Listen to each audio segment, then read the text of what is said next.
Good morning again, everyone. Welcome to Person-Centered and Trauma-Responsive Approaches to Empower Wellness. My name is Diane Padilla, and if I haven't met you yet, great to meet you. We will be having a discussion, and hopefully we will be leaving here with certain ideas, concepts, or strategies that you didn't come in here with. And so um, I have a few slides. These are kind of new for the organization. The idea is to understand what the addiction technology transfer centers are about. And we are SAMHSA's response to workforce supports and development and credentialing. And so this is always about how the different content and even skills building opportunities that we bring for you folks, so you can keep doing all that hard work directly with the communities in need. It's all about addressing all the practice specific issues that can enhance or can improve for behavioral health professionals. And so we tend to use research-based information. We also use best practices, and we do our darndest to make it as realistic as possible because we invite you into the conversation. And so, and I've been in the field for a good, oh goodness, now 27, 28 years, something like that. And I used to do direct services. I've done HIV prevention. I've done addiction counseling, and in the more recent years, I'm into research development and training. And I also do a lot of technical assistance around screening, brief intervention, referral treatment. There will be a course coming up in March. It's pretty extensive, and this has a lot to do with just you being able to have a conversation with folks that is not just person-centered like we're going to speak about today, but also helps them consider, why they may want to change their own behavior or adapt or reduce substance use and other unhealthy behaviors. Anyway, that's for another time, but those are some of the things that I do. So we always have language matters slides here, and the SAMHSA has this include this just to ensure that we continue to remind you and remind ourselves, also us as presenters, the language, the words we use, can have a heavy impact on individuals who are already part of a vulnerable population, whether it's substance use or substance use and another co-occurring disorder, and folks are dealing with a lot of challenges in their lives. And our words, when we're intentional, can be empowering, can be collaborative, can really be reflective of our allyship, as opposed to, stigmatic. And we know that stigma has been one of the biggest reasons why people don't access the care they can benefit from. And so we want to always try to mirror that here. And that's also going to be part of that person-centered approach that we'll talk about later. So what we're going to do here is, we're here on the East Coast, so Eastern time, we're here from 9:30 to 12:30. What I do is I stop a few minutes before the end time. Don't ever want to take more of your time than we asked you to commit to. And so you'll have 5 minutes, just enough time to be able to fill out, scan a code, or click on a link that my colleague will put in the chat box, and you do an evaluation for us. It's our giver. And so it's one of our ways where we can help prove, I guess, to SAMHSA that we actually did this for you folks, because we're not charging anybody. We just want to make sure that we can count you folks in. It's almost, I hate to say counting heads, it's kind of like that. Anyway, so at the end of the session, you'll be asked to fill out this evaluation. This is also going to help not just correlate with the fact that you just signed in with your names, and that you've been here for the whole thing, but then we can also justify sending you out the certificates. Those will be sent out anywhere between a day and a week. They will also be sent out with a copy of these slides. I tend to cite a lot of different sources just to ensure that it's not just current, current innovative information, but also because it provides you more opportunity to actually look at some of these sources and get more information on the topic that we're discussing here. So this session is approved for 3 hours of KSAC, CPP, CPS credentialing. The latter is prevention type of certifications. There is reciprocity across most states, so we have some friends outside of New York here. We definitely invite you to take the certificate and send it in for reciprocity continuing education credits. We will have a 15-minute break. you know, a 15-minute break somewhere along the middle, somewhere. We will also have breakout groups. And so the other thing I want to say, so that is definitely a close-ended question. And either thumbs up, thumbs down, or raise your electronic hand to prove to me that you can do this. Fantastic. All right, so thank you for that. As long as you're familiar with it, then this is what I'm going to ask you to do for whenever, we're engaging in conversation, because I'm hoping that that's what this will be, is that you raise your hand as opposed to just jumping into a conversation, because we end up inadvertently talking over other people. And so we don't want to do that, so let's just kind of practice that, and that if you have your hand up, then I won't miss you. I can't see all of the beautiful little boxes. I can only see a little bit at a time. Okay, so next order of business. So how many folks have been here? You can just raise your hand in your little box. How many folks that are here have done trauma trainings, and say in the last 12 months? Okay, so great, thank you. So here's what I'm going to kind of mention, and you can tell me if you've witnessed this. Every once in a while, something comes up in the conversation. Something comes up in the content. Because even though we don't have our official professional hat on, because we're not doing the direct services with client community, sometimes when we come into training, sometimes we relax a little bit. And sometimes the content tends to want to activate some kind of feelings or some kind of physical response. And so have you ever witnessed that kind of happens in other trainings?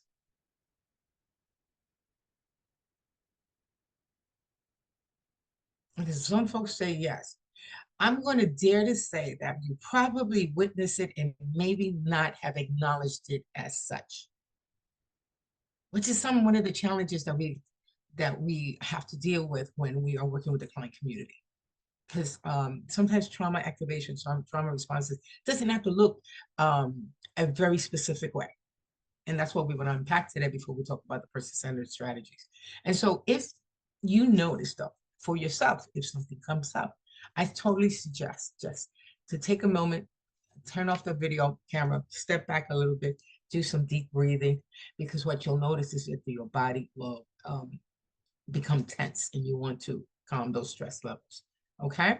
And we're going to talk about that a little bit more specifically as we move on. Sadie, you have your hand up. Would you like to ask something, or you were responding to one of my questions before?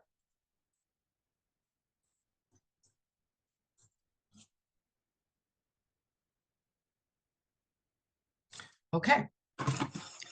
So, all right, so here's what I'm going to do. We are going to talk about the dynamics of trauma. I'm going to see how, and my silent partner, which is usually Mr. Clyde Frederick, he's always in the background administrating all the tech aspects of these webinars that we do.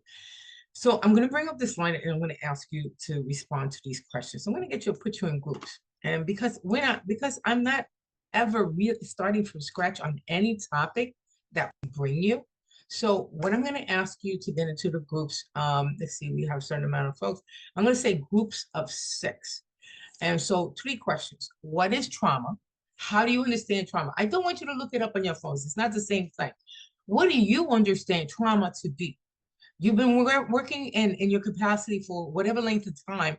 You have an idea of what trauma is. So what's that definition? See if you could come to a group consensus about that. What happens to the body when someone maybe maybe having a trauma response? And I just gave you an example. Let's not use that one. And provide your own example of what that can or might look like in a client situation. Because you'll be in groups of 6, there'll be plenty of experiences to share.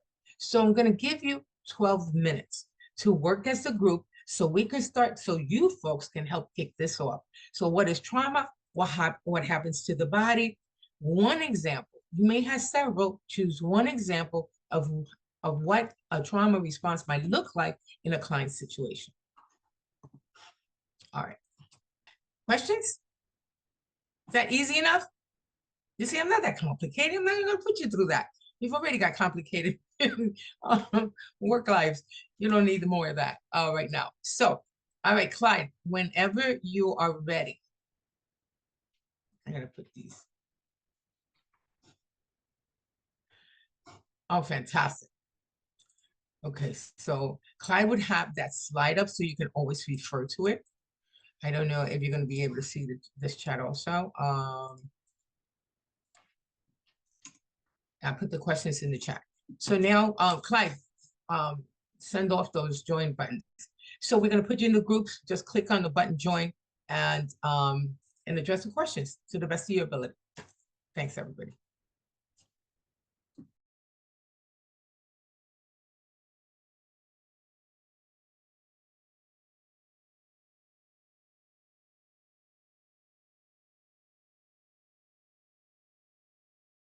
Welcome back. And thank you for participating in the group activity. So what I like to do is, let's see, I didn't ask anyone to be a reporter, but I am definitely going to ask these questions out loud. And if anybody did decide to be a reporter for your group, if you can respond, that would be great. So the first question is, what is trauma? You know, what did you folks come up with? So we can go with group 1, then group 2, then group 3, but or you can just raise your hand.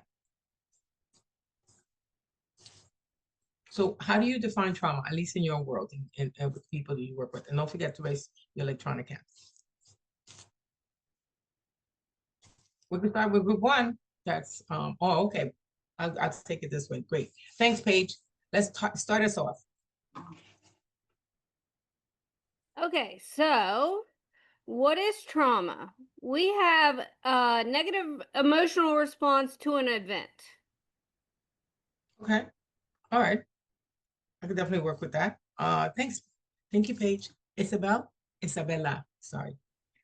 Good morning. So we were saying how trauma is subjective to every individual. My traumatic event might be different from someone else, and how we respond and what we perceive traumatic is different from everyone. And it is either a number of events or one specific negative event that can impact our patients or individuals in general. Yeah. All right, thank you. Cheryl, what is trauma? We kind of came up with the same thing everybody else came up with. And we kind of talked about how trauma affects people differently. So what might traumatize me might be nothing to you. So we have to look at the person and where they are. That kind of changes the dynamics of the trauma. Right, Isabella was speaking to that too. Yeah, so that's a really important component, is that subjectivity piece. Is like what you find dangerous may not be what I find threatening.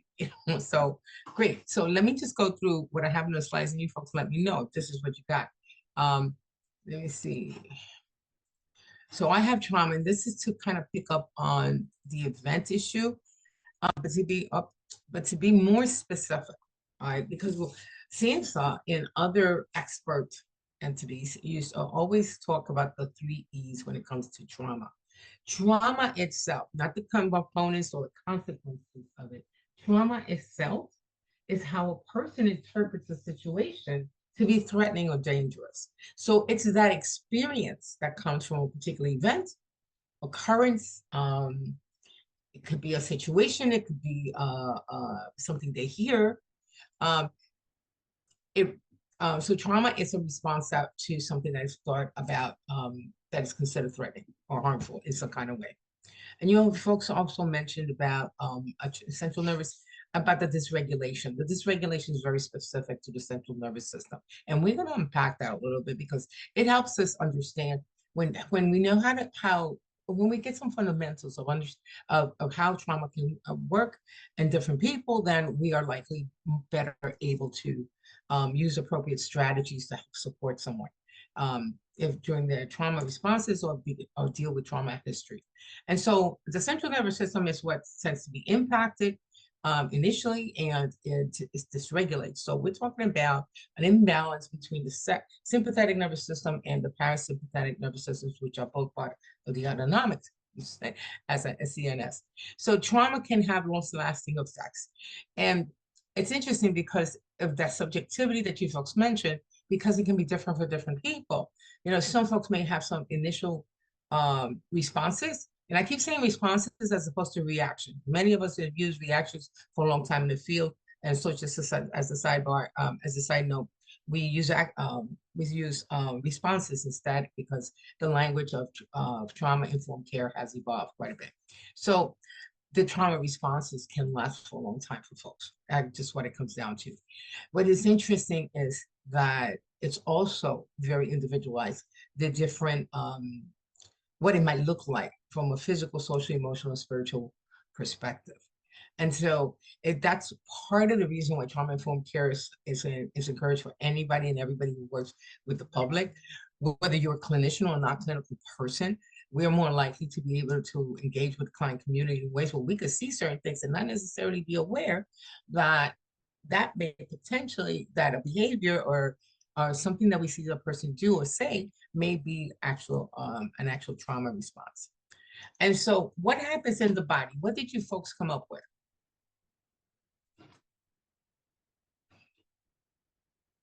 Paige? All right, my group said shock, PTSD, hypervigilance. It can make people really relive an experience, headache, fatigue, stomachache, aggression. Oh, and I think you cut yourself off. You were doing so good. So that was great. That was a wonderful range, a wide scope of potential symptoms that a person might have in terms of their physical well-being. And so let me go back to that. Anyone else wants to add to that? Queen? A person in our group said fight or flight. The fight or flight reaction comes about with the body. Yeah, yeah, that's what we know it to be, the fight or flight responses. Thank you. Mary? So I'm just repeating what folks in our group said that was really cool, but they talked about long-term impacts on physical health, like hypertension and heart disease, and then on mental health, like suicidal ideation and depression and anxiety. Yeah, those are the an indefinitely activated system can certainly, when it's with chronic situations, it certainly can lead to all of those or more severe conditions for individuals. So very good, thank you. Come back to here. So I'm going to talk about it just a little bit more specifically where that comes from. And so the body stress response. So we have an alarm system. We know if you've ever remembered a time where you automatically kind of knew what to do in a situation before you had a chance to think about it, this is really part of the HPA axis, that hypothalamus, pituitary, and adrenal gland collectively working together. And so the hypothalamus part, which is in the mid part of the brain, that part is really what initiates, what can pick up on a cue, some kind of environmental cue of sorts where the mind might think that there's a potential danger or a threat of some kind, and then the HPA then it alarms, it signals off to the pituitary glands to release stress hormones, furthering that conversation or that connection with the adrenal glands. What ends up happening is the body becomes high stress, and what I mean that's a general term, but really what happens is the certain functions don't work as well. A lot of the responses are really to tense the muscles, increase that stress, to put in, like Mary said, in that fight or flight response, or I think a Queen has said it too, to put someone in that high tension condition means you are more likely to be able to move quickly or not move quickly. You know, if you were in a high stress response, your muscles are tense, you're likely to do that. So it taps into the, you know, the glucose that gives us energy. And it puts you in that fight or flight condition, ready to survive. Because the HPA axis is the alarm system, and the body is the mind is going to help us try to survive the situation.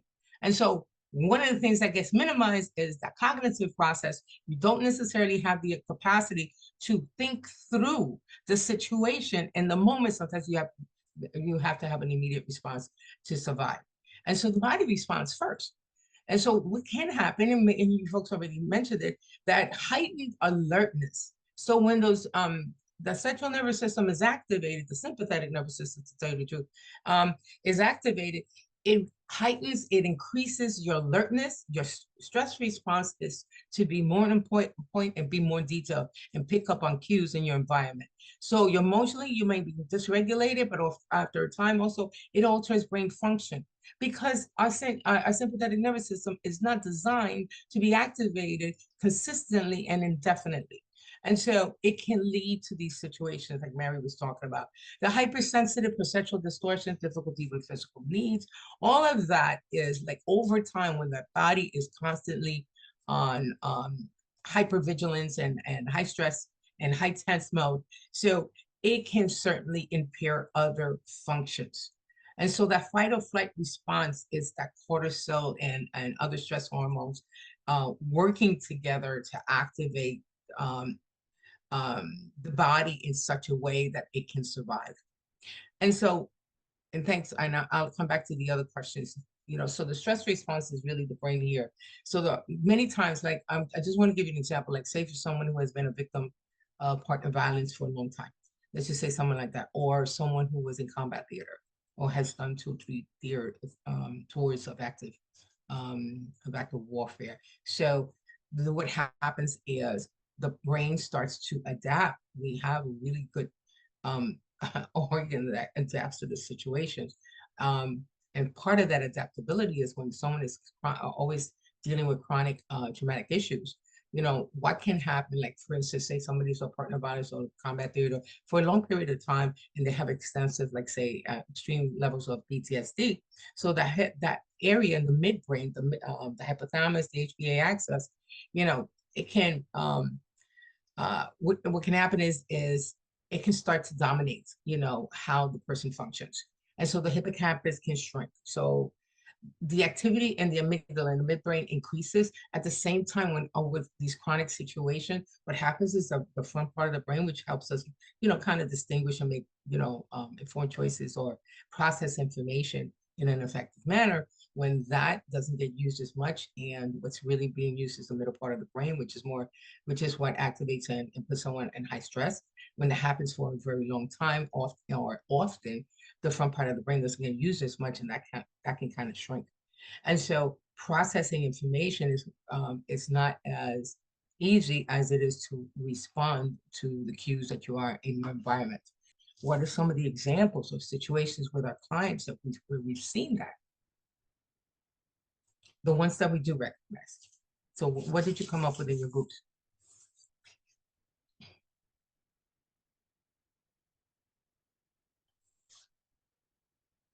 No one had an example? Oh, hi, Paige. Go ahead. It's me again. We said mood swings. Okay. All right, mood swings. All right, we'll work with that. Isabella? Agitation, for instance, for example, for me, I work in an addiction treatment center, predominantly it's all males. So a lot of them do come from being incarcerated. So they have long history of incarceration. So they definitely, a lot of them experience a lot of aggression, verbal, sometimes physical irritability. For example, patients, when we wake them up in the morning and we knock and we raise our voice for them to hear us, that definitely triggers it because it makes them feel like they're back in, being incarcerated in that space. So they become irritable, aggravated. Yeah. And those are really out of the stress response. And yeah, they certainly can be connected with trauma. Thank you. That was a really specific situation with context. I appreciate that. Joyce, good morning. Good morning. Oh, so we were talking about how isolation is one thing that can happen. Another is dissociation. Okay. Those were a couple of examples that we had. Okay. So those are like the symptoms of the trauma itself. And what might that look like in a client situation? How have you seen it in a client situation? How did you notice that? Me personally, I've noticed kind of like a I guess a dissociation. Okay.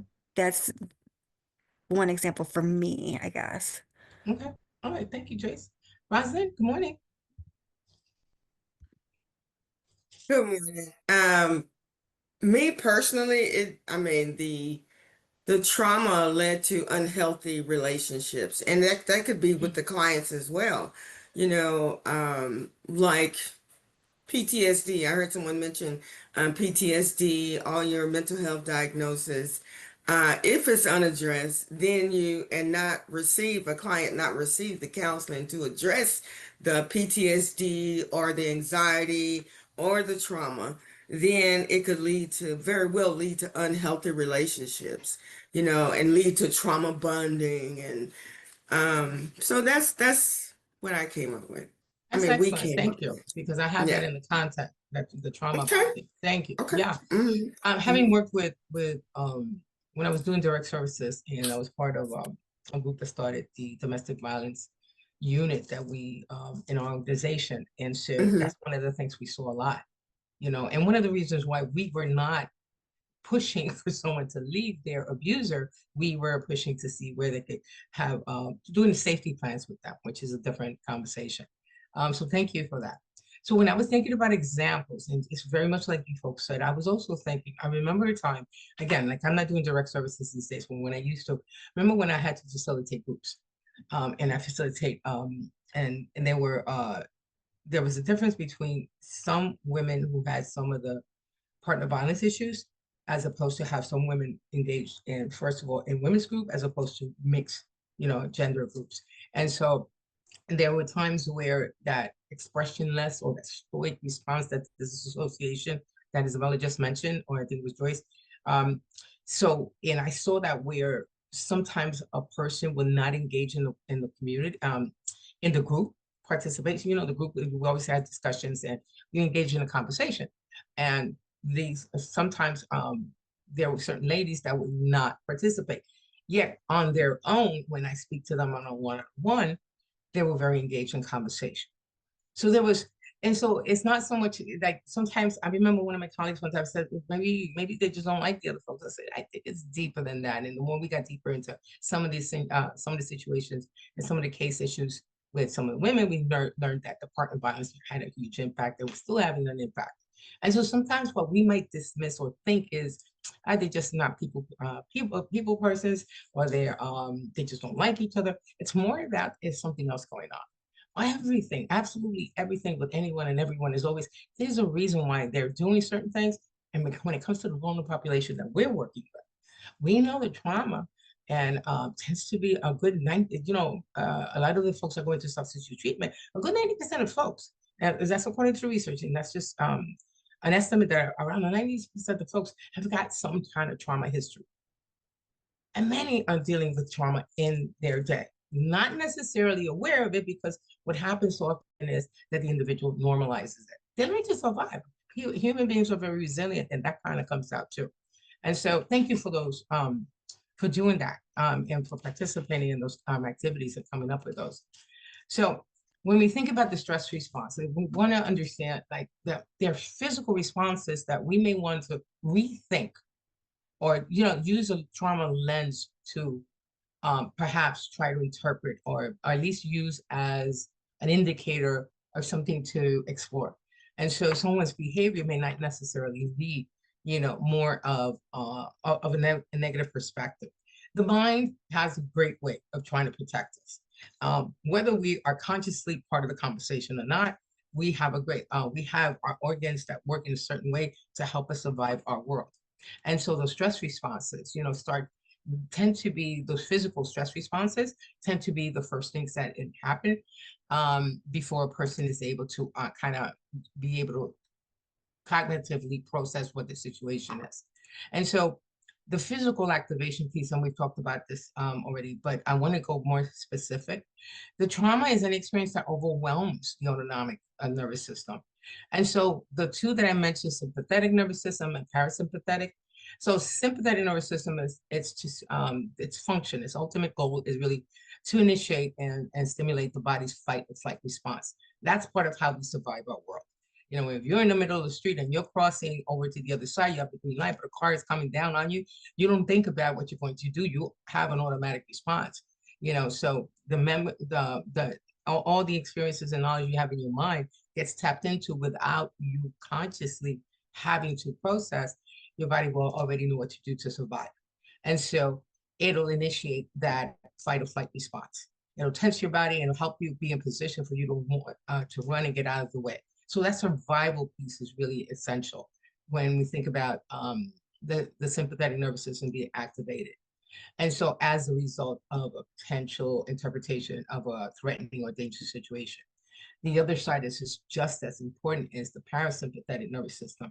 It's the thing that can inhibit from overwork. It's the very thing that can help. It's like the antidote to an activated sympathetic nervous system. So when we think about how do we support clients and we think about the techniques that we can help them practice so they can regulate their body tensions.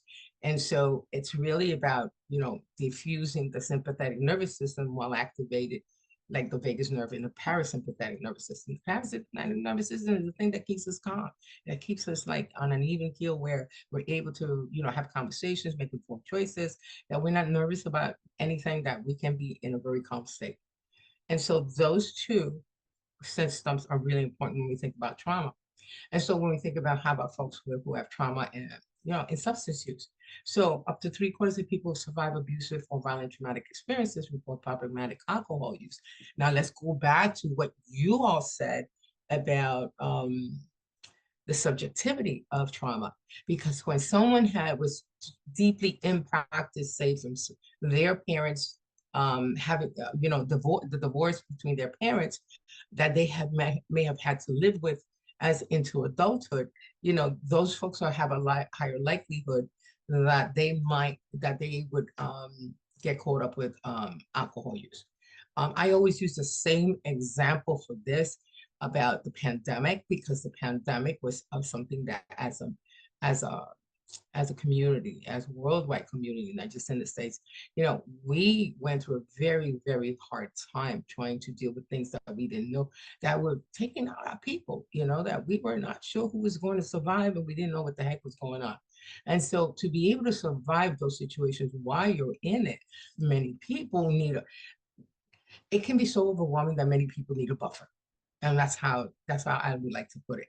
And so alcohol was one of the buffers that was available during the pandemic, and people were helped using it to cope and deal. And which is not unusual and not uncommon with a lot of the folks that you all work with.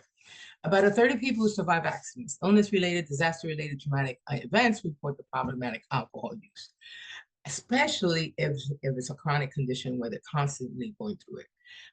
People, trans and gender diverse individuals also are at even higher risk of PTSD compared to cisgender individuals or straight or heterosexual individuals. And so there are certain dynamics that are involved with different communities and different persons that certainly elevates that risk. And then when we think about substance use, I also want to think about, so we just saw the brain and where trauma, you know, where the HPA axis, you know, is activated from. And interestingly enough, when we're working with someone who has substance use disorder, you know, we also know it's the same parts of the brains that gets affected by consumption. And especially over time with chronic use, that front part of the brain does not get used as much. What's driving the drug-seeking behavior is like the middle part of the brain. So because the drugs change how the neurons or the neurotransmission, you know, which is how the brain kind of communicates with itself, because those get kind of changed because of all these chemicals that are overwhelming the middle part of the brain. Now you have someone who is not just with substance use disorder, but it also has another level of vulnerability because of the past trauma or the current trauma. So what happens is they make you act in ways that you normally wouldn't, you know, so like normally most people will seek to, you know, maintain a relationship with their families, prioritize care, you know, prioritize their relationships and time with their family and the time, you know, to dedicate and responsibly to a job. And so when the word when the mind is overwhelmed with substances, what happens is after a while, when someone is at that chronic state and they meet the criteria of substance use disorder, they're not able to actually make informed decisions, not necessarily. The major portion of folks who have substance use disorders is because they weren't able to stop on their own, or stop using on their own. And so you have the brain working differently, just chasing the drugs. And so you have that, and you have the trauma impact. And so it affects the same areas of the brain. So we may see behavior that becomes not so much, maybe, I don't know if normalizing is necessarily the right term, but a person gets conditioned to survive their world, to keep chasing after the substances, and to keep using the substances and try to survive whatever traumatic situations they're going through. That is a conditioning process that happens in the brain. And so you have the vulnerability of a population that you're working with a few things kind of, that are already happening almost against them. What that makes me think of, okay, so just a quick note. Many times when people come into our organizations, the first thing we ask and the first thing we do is we run them through an array of different questions, right? Think about it. Not only might someone actually, just say somebody with substance use, you walk them through the assessment, you get a diagnosis for a substance use disorder. They might even have another mental health disorder. And we're bombarding them with questions at intake. It's not just the assessment, it's the physical evaluations, it's these other, demographic information. We're asking them to respond to a lot of things. And folks do not necessarily respond clearly, or maybe with transparency, or necessarily because that fog is still there from the use. Not to mention that trauma plays a big part too. If someone has unresolved issues and they don't know who you are, and you're asking all these questions that kind of come off, I know that you on your side, you have to ask these questions. You have to have it in a chart as part of the protocols. We're often protocol driven, which is challenging because we might miss that the person may be going through some changes, some stress. So, so when we're asking a lot of folks, one of the nice things that we get to do in our work is that we can reassess, because you don't necessarily need to expect that you're going to pick up on all the information the first time. Even if they've been in the system multiple times before, if they've just stopped using substances within a few days or a few weeks, chances are that maybe how they respond may take time. If their memory serves them, they will be able to be transparent with you, and your engagement skills are really important. But if someone is having trauma issues, they don't know you, they may be in a place where they don't feel safe. So that might affect how transparent they meet with you. Their memory may be totally impaired. So there's so much that may have to do with trauma, not just substance use. And so I want to bring up the case of Desiree. And then I want to get your take on it. Would somebody be willing to read out loud for the whole group? Wow, so many people are dying to read here. Okay. Thank you, Queen. I'm gonna bring it up now. Go ahead when you're ready. Okay. Okay. Desiree is a 32. I'm sorry for the noise behind me. It's okay, I Desiree is a can hear anything. 32-year-old woman who struggled with alcohol and cocaine use for years before she attended substance use disorder treatment. Desiree has a history of childhood physical abuse from a violent father, which may speak to her past substance use as a coping mechanism for trauma-related anxiety, impulsivity, and nightmares. She also had difficulty sustaining employment and managing finances. She misses appointments at her outpatient program, and when she does attend group counseling sessions, she is often defensive and engages in intense, argumentative, or avoidant behaviors. Thank you so much, Queen, for reading that. Yeah. So to everyone, I'm going to leave this up and I'm going to answer some of you folks some questions. First of all, does this sound familiar or any part of this with any of you folks? Raise your hand if it does.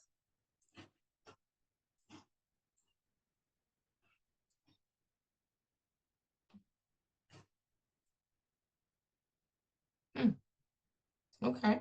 Okay. Very good. All right. Thank you. So what jumps out at you? All right, that's the next question is, we have Desiree, look at the case study that Queen just read for us. What kind of jumps out at you? This is a trauma training, so we know we're talking about trauma. What comes out at you? What jumps out at you? What's maybe the first concern or thing to explore, or what?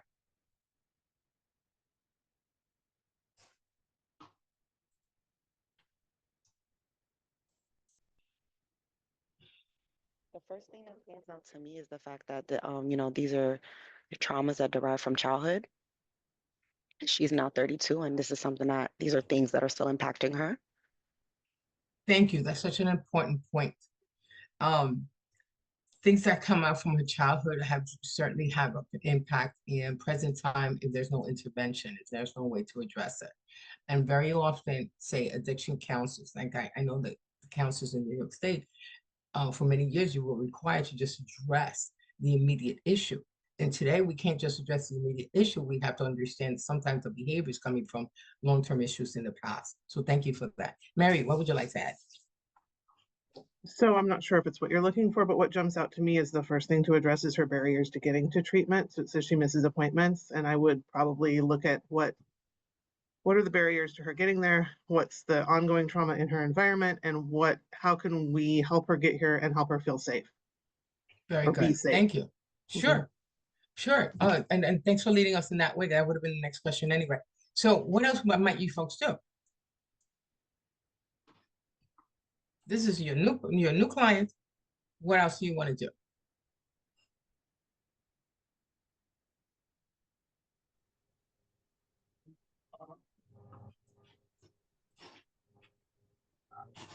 I would. Somebody was trying to say something. Really, Gary? whether I'm curious as to whether when she acts out in group, is it due to her trauma, or is it she's not motivated to stop using? That's true. Okay. I think, you know what I think is even that as part of what you just said is the fact that you're looking to explore it, and you're not jumping to a conclusion, which is fantastic. We really don't want to. Sometimes we're so, like I mentioned earlier, we're so protocol driven and we're used to seeing certain behaviors.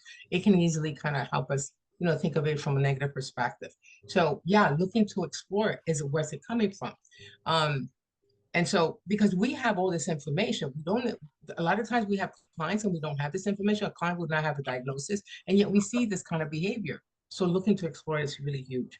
And what's the difference, and where's it coming from? So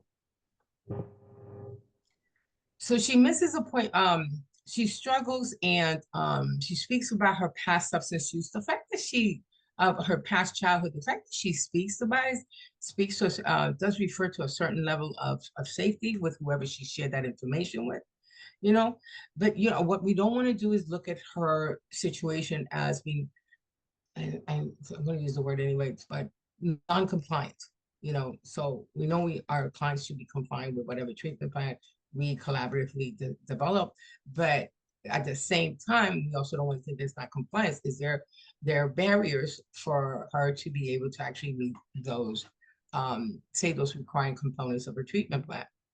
Marietta asked her to tell me more in active listening. That's correct. Yeah, that is also another way to increase not just your rapport with the person, but for the person to be able, like Mary said before, feel safe. Safety and trustworthiness is key. And because we cannot predict who has trauma, who doesn't, just because we don't have a diagnosis, we want to be able to be more informed in terms of how do we move forward? How do we help somebody feel safe and be able to trust? Let me see. What else did you folks want? Show empathy and validate the feelings. Yeah. So here's the other thing. You can look to collaborate with her around her treatment goals. You want to ask if, how you support her. Did you notice that she hasn't been coming in for certain things? What would work best with her schedule? Her voice, her autonomy needs to be integrated in that process. And focus on maybe, and we're going to talk about this, about how maybe helping her understand how to emotionally regulate, how to recognize how some of this may be part of the things she went through as a child. Many of us as professionals are very well aware of the adverse childhood experiences or the ACE studies when we were young, and much of this trauma information. Just because we see it a lot with our client community doesn't mean that the clients themselves, the community members that we work with themselves, aren't well informed about these things. People tend to like adjust and work with their whatever reactions and take it as a normal part of their well-being. And we have an opportunity to share information. So maybe building their skills around being able to pick up on these cues can be helpful. And so, and then you certainly want to address all these issues at the same simultaneously, not just one or the other, not either mental health or substance use. And so, thank you everybody for that. So, emotional responses, and you folks mentioned it. Many of it has to do with, okay, it can be the dysregulation. It can be reflected as someone having anger, a lot of anger, and what not necessarily, you know, maybe with the world or maybe with the people around them. Maybe they stay to themselves when they get too close to, you know, when they're around people, that might be overwhelming to them, their system, and their response is more out of anger. Doesn't necessarily mean that they need anger management classes. We need to explore that and see where that comes from, because that is one of many symptoms from emotional dysregulation. We also see the anxiety piece. Remember, the body responds a certain way, heightens the tensions in the body, you know, releasing those stress hormones. And somebody who is always hypervigilant or tends to be hypervigilant, and that's something that happens not just with trauma, but hypervigilance also comes when folks are maybe in chasing the substance use for periods of time, depending on the context of their environment and how they typically or how they got in the habits of using and what environments they had to survive in. That is a combination. It can be very much a combination that kind of leads to this anxiety. Same thing with sadness and shame. These are all reflections of this emotional dysregulation. So what do people do? They go for that buffer many times. The self-medication can be super helpful. Many people will look to mitigate their symptoms or their responses to different situations. A drink may sound good, smoking a joint might sound good. Well, not everybody understands that it can segue into chronic use and a disorder criteria. Some of the emotional responses, you know, high risk of self-injurious behaviors, the numbing piece, the somatization. Sometimes when folks, one thing I had with one of my clients one time is she had to go to the emergency room at a point where her family was going through a very, very stressful, very hard situation. And she ended up in the emergency room with gastrointestinal situation, things going on. And she couldn't keep her food down. She couldn't, so she was always having stomach pains.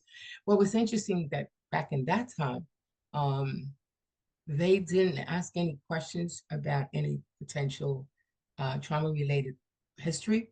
And so she was given a diagnosis like IBS, yet no one sought to review or explore the potential of trauma being part of that equation for her.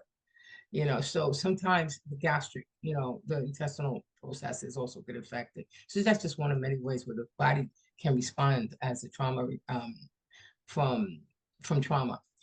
So cognitive replaying memories, you know, we have folks who have flashbacks, we have folks who don't remember things. Sometimes someone, so when we think about folks, when we're asking them questions in their early processes in their in your programs, maybe they really can't remember certain things. Maybe they it's not that they're not trying to tell you, it's just that that's the best they can do at the moment. Again, I think the fact that we reassess and reassess people, folks that are more likely to stay in your programs, more likely to let that fog lift a little bit, memories come back. But that could have happened from as a trauma response. I used to work in a halfway house, and we had a small brownstone. It was for 10 females and 10 males. And I remember one woman was, when she first came in, we're supposed to close out the lights at a certain hour. By 10 o'clock, everybody was supposed to be in their rooms, in their beds, and getting ready to sleep. She would wake up every day with like dark circles in her eyes and all that, and her eyes would be red. And we started to ask her questions, said, what's going on? She can't sleep. Started to understand that there was a direct correlation between her trauma history and the fact that that light was off.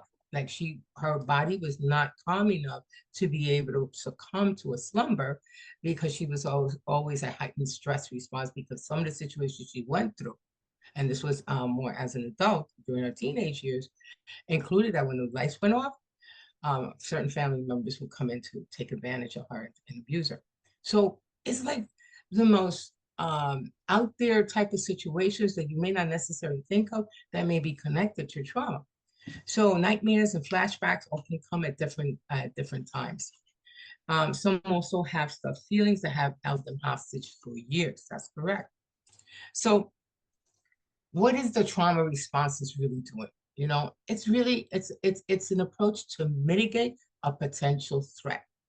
So some examples of that is, so with trauma, like somebody might find it difficult being around other people, or being around people may be too overwhelming for an individual.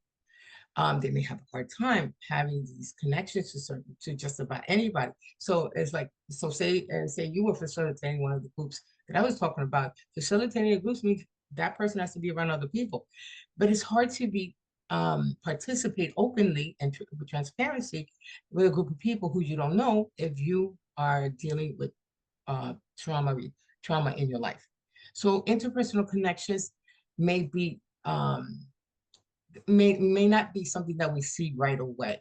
It's very important for people who have trauma in their lives to have one or two people who they can be totally themselves with, that they can feel safe with. That doesn't happen automatically. And so some folks may not go to family gatherings. Some folks may not participate and some of these like community events that maybe we are suggesting to our clients to go. Persons might be emotionally dissociated, the way you folks said, we said self-medicate, or they may harm themselves. The whole idea, because a lot of times the flat affect, this place where a person might go to where they're disassociating with their environment. Sometimes it's what that's about is like the person is going into a safe space. And it's not necessarily connected to any one of us or their environment. And so going into that safe space might actually might be a healthy place for them if they're disassociated, if they're not putting themselves at risk for someone to make them feel in a certain kind of way. And that may be totally associated to the past experiences they had. And so being trauma informed is being trauma responsive. So let me just kind of clear that up. Trauma informed care, for instance, is understand that there are different dynamics, and we have kind of quantify it to a certain extent. You know, understanding the different dynamics of trauma, but and responsiveness really speaks to how we interpret that, how we translate that in the way we engage with folks, in the way we support them in their recovery process, or in their mental health, in their mental health recovery process. And so some behavioral relational aspects. So the loss of safety and autonomy is a defining characteristics. And so when someone is in when they don't have control of their immediate space, if someone else is dictating what they're supposed to do, what they should do, if we're not using collaborative approaches with our clients, and we find that someone, and we, and it's not just, this is not just for adults over adults, adolescents. When we are dictating to someone what they're supposed to do, that loss of control can re-traumatize someone. Safety and autonomy is a key aspect of trauma-informed care. Henrietta had mentioned about trauma bonding. And so we see a lot of that potentially with folks who have partner violence issues. So we have individuals who develop an attachment to that person. It's interesting because from the outside looking in, we see a lot of the behavior that is looking to destroy and control the individual, and the coerciveness of that power and control, world where a person is the victim. That person, sometimes all the abuser has to say as like, I'm sorry I did that, I really love you. And that one moment, whether it's real or not, that one moment of hope for that person keeps them holding on. It's just, but there's so much more to it than what I'm saying here. So sometimes we don't understand why someone would stay in a relationship where partner violence is happening. That attachment is not healthy, but it does create that. So that trauma bonding can be very real for a lot of folks. We have individuals who may subconsciously recreate traumatic situations. We know a lot about rumination. How many of you folks work with clients who can't seem to get out of their heads when it comes to some of these situations? Yeah. And so it's because it's just so happens so much, or it was so of an intense experience for them, it tends to take kind of stay in their minds a lot. And if you think about someone who is coming into treatment, let's just say into treatment with a mental health or mental health and substance use disorder treatment, and they're just not using drugs for a short period of time, what tends to happen is you're going to keep thinking about the only thing you know, what you've been involved with for an indefinite period of time. So it's not just we talk about compulsion and to use substances, and even 12-step fellowships kind of correspond with that, where you talk about, like you have the compulsion and the obsession to use within the first 90 days, because that's what your mind is used to. Remember, the mind gets rewired, it gets conditioned that way. So it takes a little while and some supports from us to be able to unwrap that and kind of help that brain to think differently. When it comes to trauma responses, it adds that extra layer of challenge, because with folks that have only known that for a long period of time, that's where they're going to stay until they have other experiences and more of other experiences that they can counteract or replace those old ones with. Maybe replace is not not an appropriate reference. Don't necessarily forget these. You don't forget these things, but you do. But a person can learn to heal to the point where it doesn't have to have the same impact and rob them from having a quality of life. And that's why I'm always talking about trauma support, and I'm not talking about the clinical aspect. Clinical aspect, if you have acute stress disorder, if you have post-traumatic stress disorder, if you have complex stress disorders, those are very specific diagnoses with certain criteria in order to meet those diagnoses. And there are some very effective evidence-based treatments and approaches that therapists and clinical people use. I'm thinking about all those folks who don't have a diagnosis who would benefit, who do deal with trauma, and who would benefit from our support. And so when we think about somebody who is constantly in their head, because that's pretty much what we say in layman's terms, as like, we want to give them something else to think about. And that can be a very, very slow process, but we're not necessarily surprised when someone is there for a long time. One of the things I do with the peers is, the internalized stigma. But one of the things I do with peers is help them understand how, and this is, I'll suggest to everyone here, is somebody who's constantly focused on what happened to them, we can also help them start to think about, well, how is it that you get through? A lot of people do have experience, especially peers have experience, about how they got through to a place where that it didn't control their life or become such a big part of their life. So being more solution focused is something we can help someone learn to do and get into the habit of doing. And so the other thing is the long-term, the shame and the powerlessness of trauma. A lot of people will not talk because it may be embarrassing to them, or may feel like they should have never been in that situation. But sometimes trauma affects and how somebody and people may feel very, very worthless, may be fearful all the time. The sense of powerlessness is like, just imagine, if you can, like having like walking through your day, but having the ground being pulled from under you, where you are unnerved, uncentered, questioning every thought that you have or every decision you're going to make or need to make. Being in that place for a long period of time, that can be very taxing and very hard to work with without support. So one of the things that is really important for us to consider is that maybe folks may have had stuff happen in their past. Maybe they have things happening right now. that is causing all this traumatic responses and stress.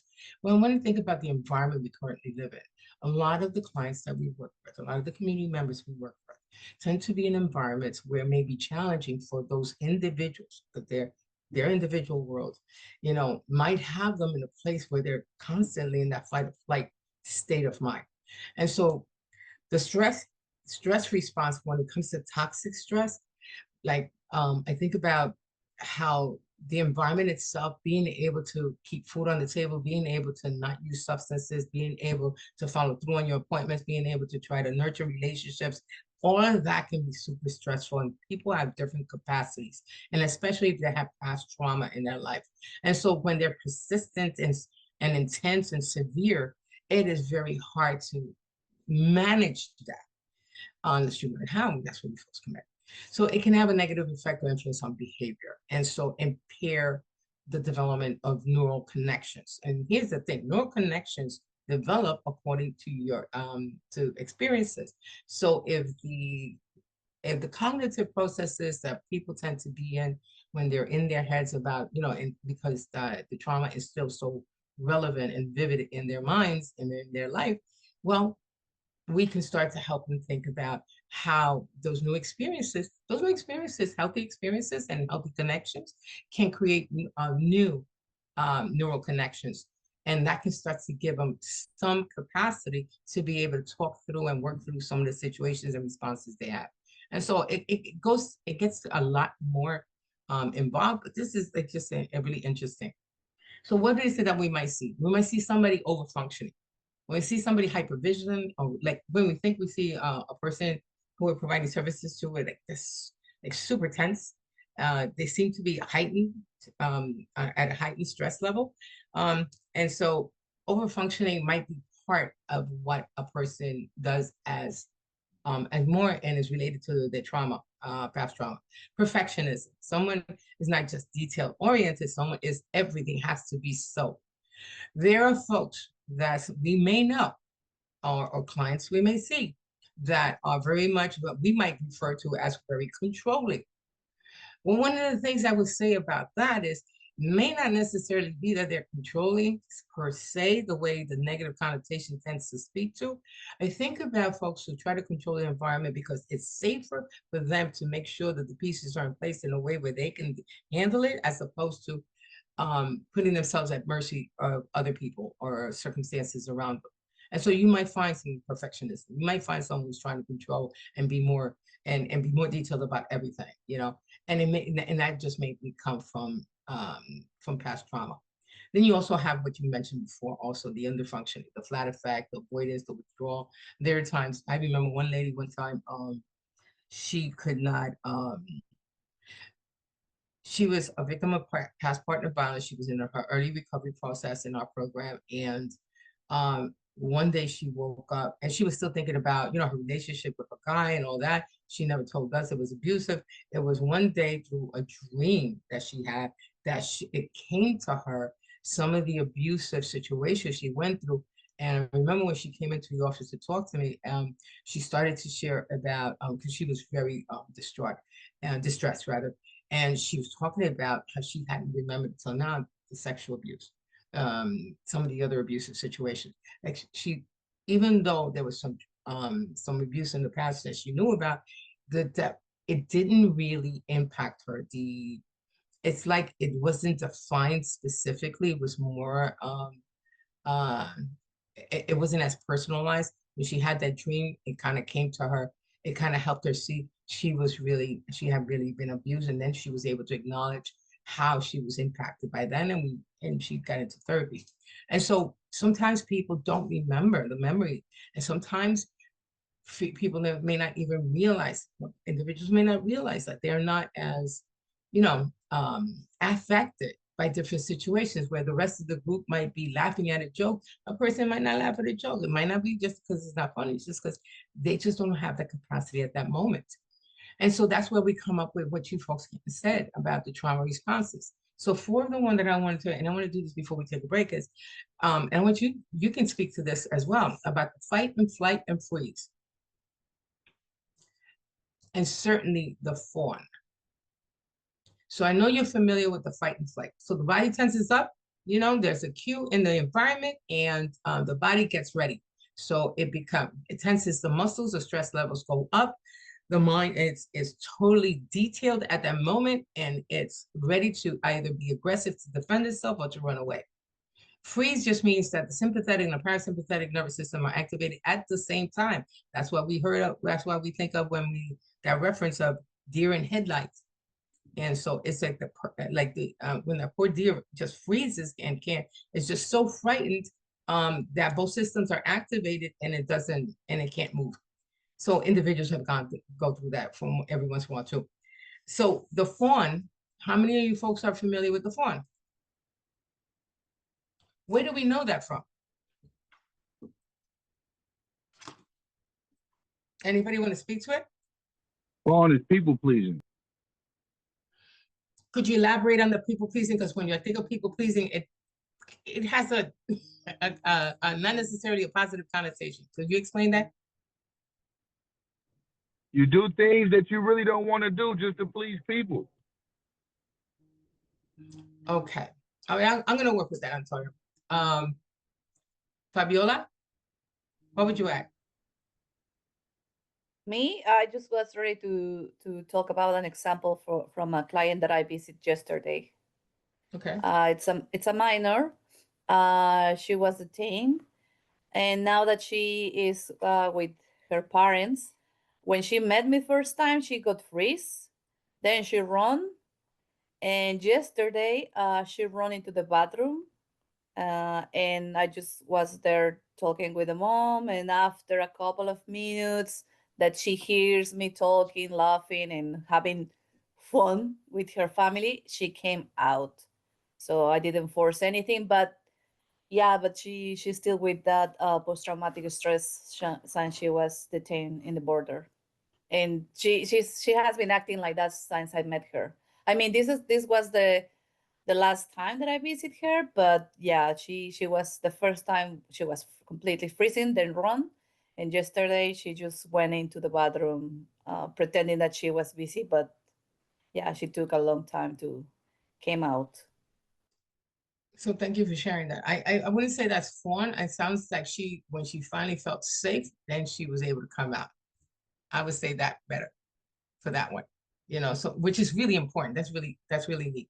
Thank you, Benjamin. What did you want to add? Because I'm going to go back to Antonia's point, unless you want to add to it. Okay, maybe like an example, we'll say like a woman being vulnerable, maybe being like a sexual victim or like doing a lot of sleeping with a lot of men or something as just like they don't know how to say no. It's kind of it kind of goes back to that people pleasing behavior, I guess, but that would be like a more in-depth detail or developing codependent relationships. That could also be a symptom of the fawn like behavior, not really standing up for themselves, I guess. More just kind of like accepting, even if they don't want to do it. And maybe that might pertain to self-worth, but that's what like comes to mind for me with like the fawn like behavior. Pertains for years of coercion. I got one. Yeah. Okay, hold on a second, Johnny. Antonio, you had your hand up. Go ahead. And I'll come back to you, Johnny. No. When I meant people pleasing, okay, so my example is I have a client that wants to recover from drug abuse or substance abuse, right? And instead of that person staying away from high risk situations, people, places, and things, right?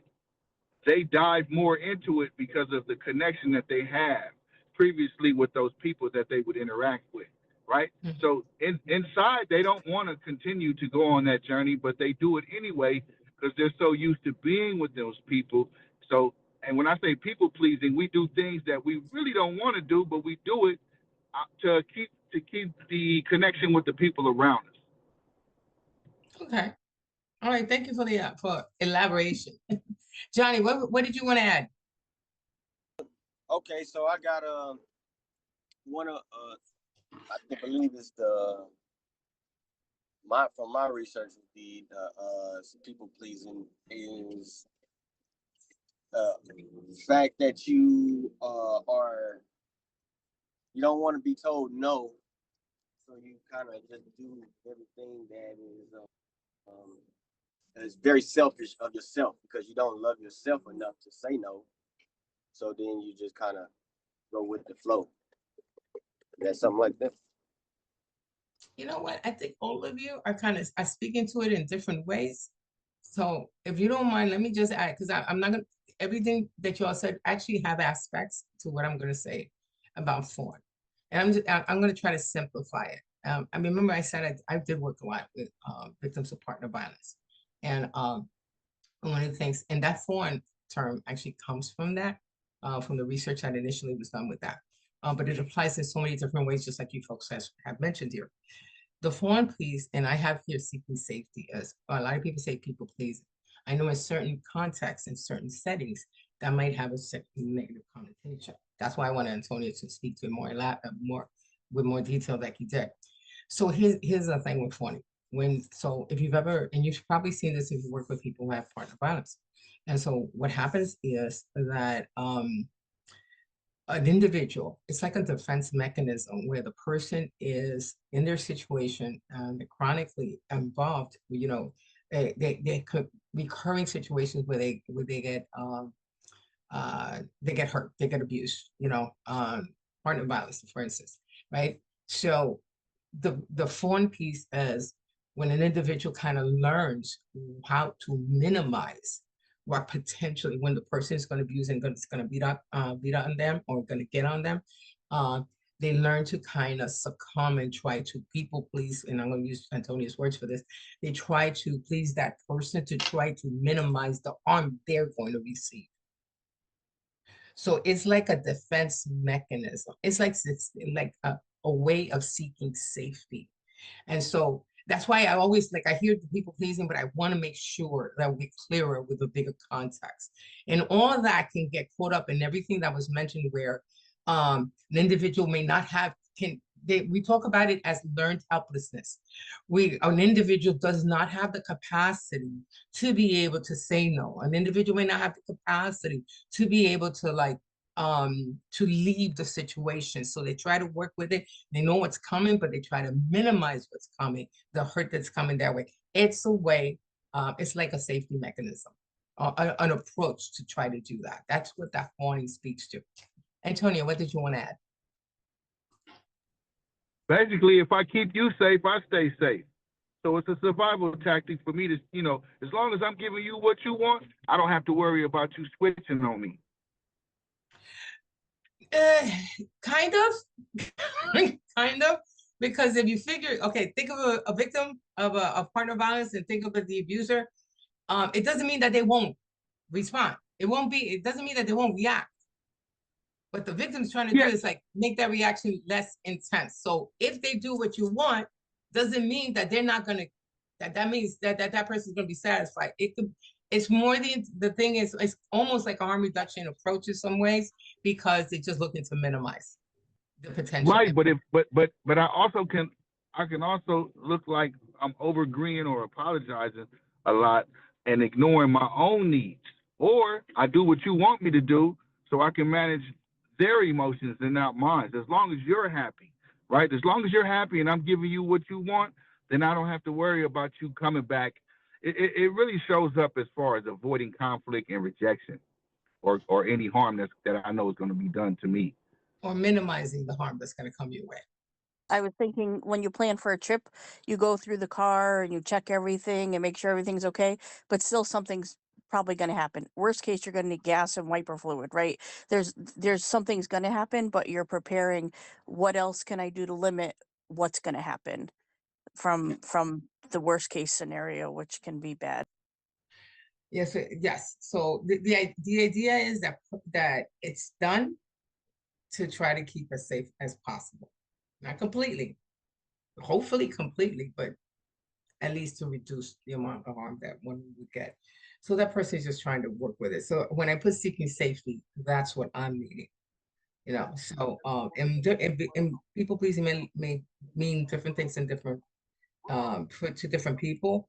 the way Antonio brought it up and the way all of you, Benjamin and Johnny and everybody was talking to it, it really is, after a while, what happens is that person's capacity to be able to do better than what they're doing may be that much minimized, maybe that much more compromised. Yeah.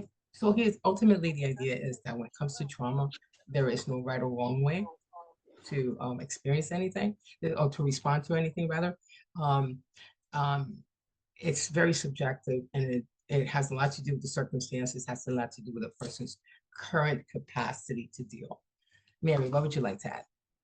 I just want to say, in like bringing it back to what you were talking about before with the fawn, so using substances to prepare would be one way to minimize, right? Minimize damage. The impact, yeah. Yeah, the impact. Yeah. Yeah, so I think that's part of the reason why we see so much of that correlation between the trauma and the substance use. How many people have gone through so many things growing up, have not necessarily resolved because human beings are resilient, but they found themselves in a higher risk place for substance use, higher risk place for certain health issues, higher risk place for for mental health conditions. And when that starts to come together, it looks very different for each person. But when it comes together, and a lot of times what is at the core of it, a big component of it, not the only one, but the big component of it is the traumatic experiences that people have gone through. I think the general public, we all have had some level of trauma in some kind of way.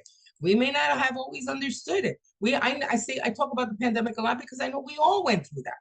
There is no way, unless you're a robot, you're not a robot if you're in this business. So there is no way all of us survived that time without seeking connection with one another, without looking to get through the feelings and the trepidation of the day, without trying to deal with the grief of many people that we have lost, the people that we were shocked that at one moment we were talking to them and then the next moment they were there. I mean, we went through a really tough time. So we all have that vulnerability. So sometimes situations in our day-to-day sometimes can reactivate that. I know some of us think of it as trigger, but some of the today's situations can reactivate that. If you ever see yourself or one of your clients respond on something out of character for them, it might come from there. Did you want to add something, Marietta? On a deeper level, I'll say it may have something to do with fear of abandonment, because everything you just said, from a personal point of view, I statement, that's what I suffer from. The losses. And now I'm standing, and all but the people I grew up with are dead, parents dead, 7 brothers dead, sponsors dead. And sometimes I look around and I'm like, maybe it's time for me to get out of this field because it's triggering me. That's being honest. No, that's very real. I thought about, and I wasn't doing direct services at the time, but I remember when the last wave that we just came out of, when the pandemic happened, we also had all those drug overdoses. You folks were losing people, 2 or 3 people at a time within a short period of time. I mean, how do you not feel that? Especially when you bring your empathy to work. That's also at the core of what you do, So thank you for sharing that with us, Marietta. I think the more you're aware of that, the more empowered you are to be able to do something for it. For the folks that we work with that are not necessarily aware that some of their responses may be related to their trauma, that's where we come in and we can start to help them out and help them identify and start to learn how they can have some workaround strategies that would be realistic for them to work with in their world. So thank you so much. All right, I have taken you and kept you seated a long time, but you all have participated. I really appreciate you. I promised 15 minutes. Let's do 15 minutes. It's 11:03. We're going to have a clock here, so we'll come back at 11:18. Okay? Take a break, get some caffeine, stretch. Okay. Everybody, so we had time to refresh. Okay. Refresh. Or did you have to go back and do an intake? Hopefully you took a break. All right. Oh, yes, you think. Okay. Yes to refreshing or yes to taking an intake, Carmen? All right. So yeah, it's important for any training that you have to sit through at least every 90 minutes to take a break, debrief, and it's easier to retain the information that way. It's also when we think about trauma, all kinds of things come up in our minds. It's a good way to be good to ourselves. All right, so I'm going to get through a couple of slides and then let's go into the person-centered part because I'm really curious to know how you define that.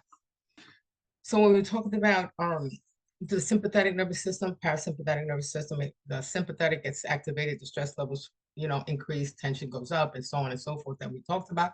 Well, this is what the word regulating comes from. So in the realm of trauma supports, we want to understand how to regulate the body responses to as a way of being able to mitigate the potential impact that those trauma responses can have on a person. So so if we understand it, we can translate this to our clients. And so when you are doing certain activities to regulate the sympathetic nervous system to calm it back down, you're actually also trying to activate the parasympathetic nervous system, let that be dominant and take over to the person can be in a state of calm. People are better able to comprehend and process information when their body is not at super high alert. So thinking about the fight or flight before I move on. So this is why the breathing exercises are so recommended, so often when it comes to regulation techniques. And so deep breathing. So if you have a body that is very high tense, it's very tense, all the stress hormones are going around, the person's mind is like totally focused on the situations, how to get the heck out of the way to take care of themselves, to defend themselves, to survive or whatever, all those things, all those functions, all the high tension, all the high stress that a person is feeling, the way to regulate that, you always hear about deep breathing. When you breathe, that rapid heartbeat, starts to slow down. When that slows down, muscles can become less tense. When someone is taking deep breathing, like very slow, like from the abdominal, like taking deep breathing, what I tend to do, what I used to do with my clients, we used to like inhale very, very deeply, hold it for a couple of seconds. I had people who could not hold it for more than a second or two, even though box breathing is usually, deep breathe for 4 seconds, hold it for 4 seconds, let it out for 4 seconds. I simplified it with some of my folks and some of the people that I had with some of the health issues they had. And you hold in that deep breath for 1 or 2 seconds. And I think the biggest piece was that when you release, when you exhale as slowly as possible and as completely as possible. By the time a person does that 2 or 3 times, 2 or 3 breathing cycles, what happens is the rapid heartbeat is no longer rapid. It's slowed down. The tensions are not as tense. The person is more calm. When the body is not at that high state of stress, the mind can process, can actually articulate and work through some of the situations, make informed decisions for themselves. And so regulation includes deep breathing, some mind-body practices. Many people will do Tai Chi and yoga, and do it for a long period of time, end up including that. And you can see it reflected in different areas of their lives, how they carry themselves, how they address situations, and then not necessarily with the urgency of the world that we live in. And many of us can understand that, especially in your high-paced environment, like you have to keep going and get so much accomplished. You know what? Just imagine that with some of the clients that we work with, some of the community members that have the trauma that we're trying to address. Yoga, Tai Chi, meditations help to provide an opportunity to help balance, those tensions in the body, balance out, and get someone into a state where they can be calm enough to process information. Relaxation techniques, physical activities, different things that can help someone manage stress levels where they can come down and come down into a calm state. The idea is about balancing those nervous systems. And so here's the point I was making before. The signs are not always obvious with the different people we work with. Part of the reason why many of us presenters use some of the statistics in our trainings is to give you an idea that the prevalence or how common trauma is for many people that come into our programs. And sometimes you get some of the statistics that tell you how common it is, just people in our community in general, with us, our families, friends, communities, not just our clients. And so what happens is when you don't have a diagnosis, because this is really important. If you don't have a diagnosis, many people will not meet the criteria of diagnosis, but they will benefit from your trauma support, your trauma responsiveness. When people are struggling with some memories, could be that the fog is still early on for them and the fog is still in their minds and they need time. It could be that the trauma is so intense that there's certain memories that just won't come up right now. There is that aspect of the mind trying to protect oneself. The possibility of change is perceived as frightening or unlikely. That's because, when it comes to trauma, familiarity speaks to safety because you know what's coming. So when some people appear uncomfortable or agitated, it could be their system is starting to be overwhelmed. Perhaps they're in a situation they don't want to be in. Maybe there's too many people around. Maybe they're more comfortable with one or two people in a space. This is one of the things I've used this example in one of my other trainings where I tell folks, there have been times when we go to waiting room to get someone and there could be a whole space with a whole bunch of chairs and a bunch of people just waiting to see to meet the person on their appointment, and you'll see somebody completely different, standing somewhere else because they may feel too crowded. It might be too much for them. So things like that, So there's high rates of re-traumatization, particularly with people who use substances. There are different things. There's different factors that are associated with traumatization. Being in that toxic stress environment, like low income, urban living, having to navigate through very, lack of resources, and dealing with family, not having appropriate income, all that coming together can give an environment that can keep someone in a high stress condition. History of physical sexual assault, is associated with up to 6 times increase in risk of re-exposure to violent events. And it's so interesting because I know that has something that is correlated with why, and it was mentioned here, how some people may leave one abusive relationship and might enter into another one, not necessarily they aware that they are, but they will find themselves. There's a lot more to that, and there's some citations here. Women are more likely to experience re-exposure to sexual and other violent assaults than men. Within the drug-using population, lifetime rates of PTSD can be up to 58% for people who use substances. We know that up to 98% of transgender, gender diverse individuals report at least one traumatic situation or more, compared to 56% of cisgender men and women in the general population. So by community, there's higher risk. By situations and circumstances, higher risk. So there's so many mitigating trajectories here. So what we want to do, we want to make sure, be aware that the trauma is a lot more prevalent, a lot more common than we may observe visually. So we want to realize that can help us not be more conscious and more intentional and not and thinking about the words we use in our approaches and our mannerisms so as not to re-traumatize someone. We want to recognize signs and symptoms of trauma and not just the clients, but maybe the community or the family system that they have, at least to the best of our ability. Because at this point, if you really come down to think about just about anything could be a trauma response, but we want to be more concrete depending on the individual. Remember that subjectivity that you all mentioned is really real. So we also want to respond by fully integrating whatever knowledge we have of trauma symptoms, not just in how we engage and support each individual client, but even the environment, your organizations, your settings can certainly incorporate it between, policies and protocols and procedures. And so, but we always want to seek to always resist re-traumatization. So, a quick question. How do you folks define person-centered care? Now, you can give me the official, unofficial definition, or you can give me an example of what that looks like in your world. I'm gonna give you an example. Okay, ahead, is that okay? How you doing? I was wondering when you were gonna come in. Because I have a good example, and I'm glad to use it. Only because I work at DHS, I work at a women's shelter, And as a case act here, I do assessments. So when I meet with the client, although I know I have to do with alcohol, the sober alcohol, substance abuse, I need to do those assessments. I know that the clients have come through a long journey to get here. And I always start with the client like, how are you today?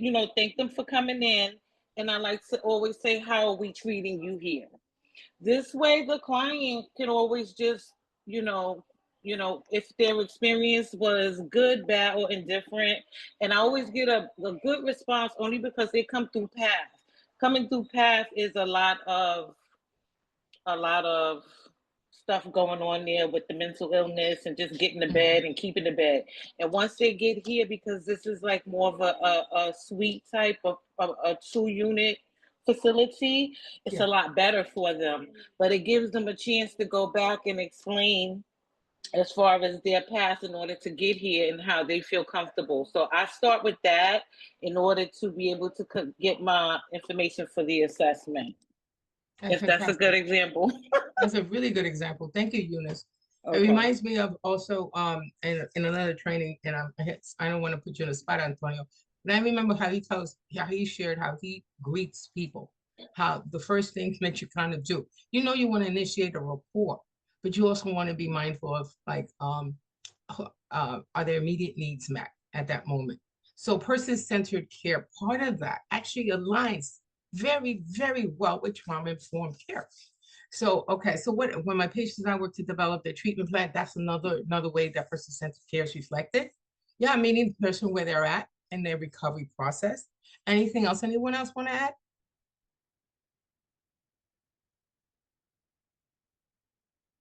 Queen? Whether you are conducting sessions or services, it's centered around the needs of the client. Yeah. So yes, so thank you. It's all centered around the needs of the client. So you folks tell me, and I don't want to kind of shout out anybody, but there have been times, I remember when I was doing direct services, that we often our programs had a specific goal, and every client that came through went through their intake, went through their assessment, went through their diagnosis. We developed a treatment plan together. And it ended up being quite often, and this was a while ago, it ended up being quite often that everybody ended up, being put in these different structures, different programs and services that we had. I think what we learned after a while, at least and I'm talking about just my professional experience in my earlier days, and is that sometimes we get so caught up in putting the person in everything that we have available, as opposed to taking everything that is available and tailoring it according to their needs. So it shouldn't have to look like everybody's treatment plan looks the same. Everybody's service plan looks the same. And so I know that we were, at the time, we were trained to do things that way. You kind of lose the person at the same time. So how do we know we're meeting their needs? Is everybody's getting to the same places as soon as they come in? So we don't want to be protocol driven. And that's part of being person-centered care, is what you folks were saying about what are the needs of the person. Let's learn what those are. It's not just what's on paper, it's what we elicit from the person. Where are they coming from? What are their perspectives on what's going on? What do they bring to the table? What are the strengths? How do they define recovery, and how do we support that?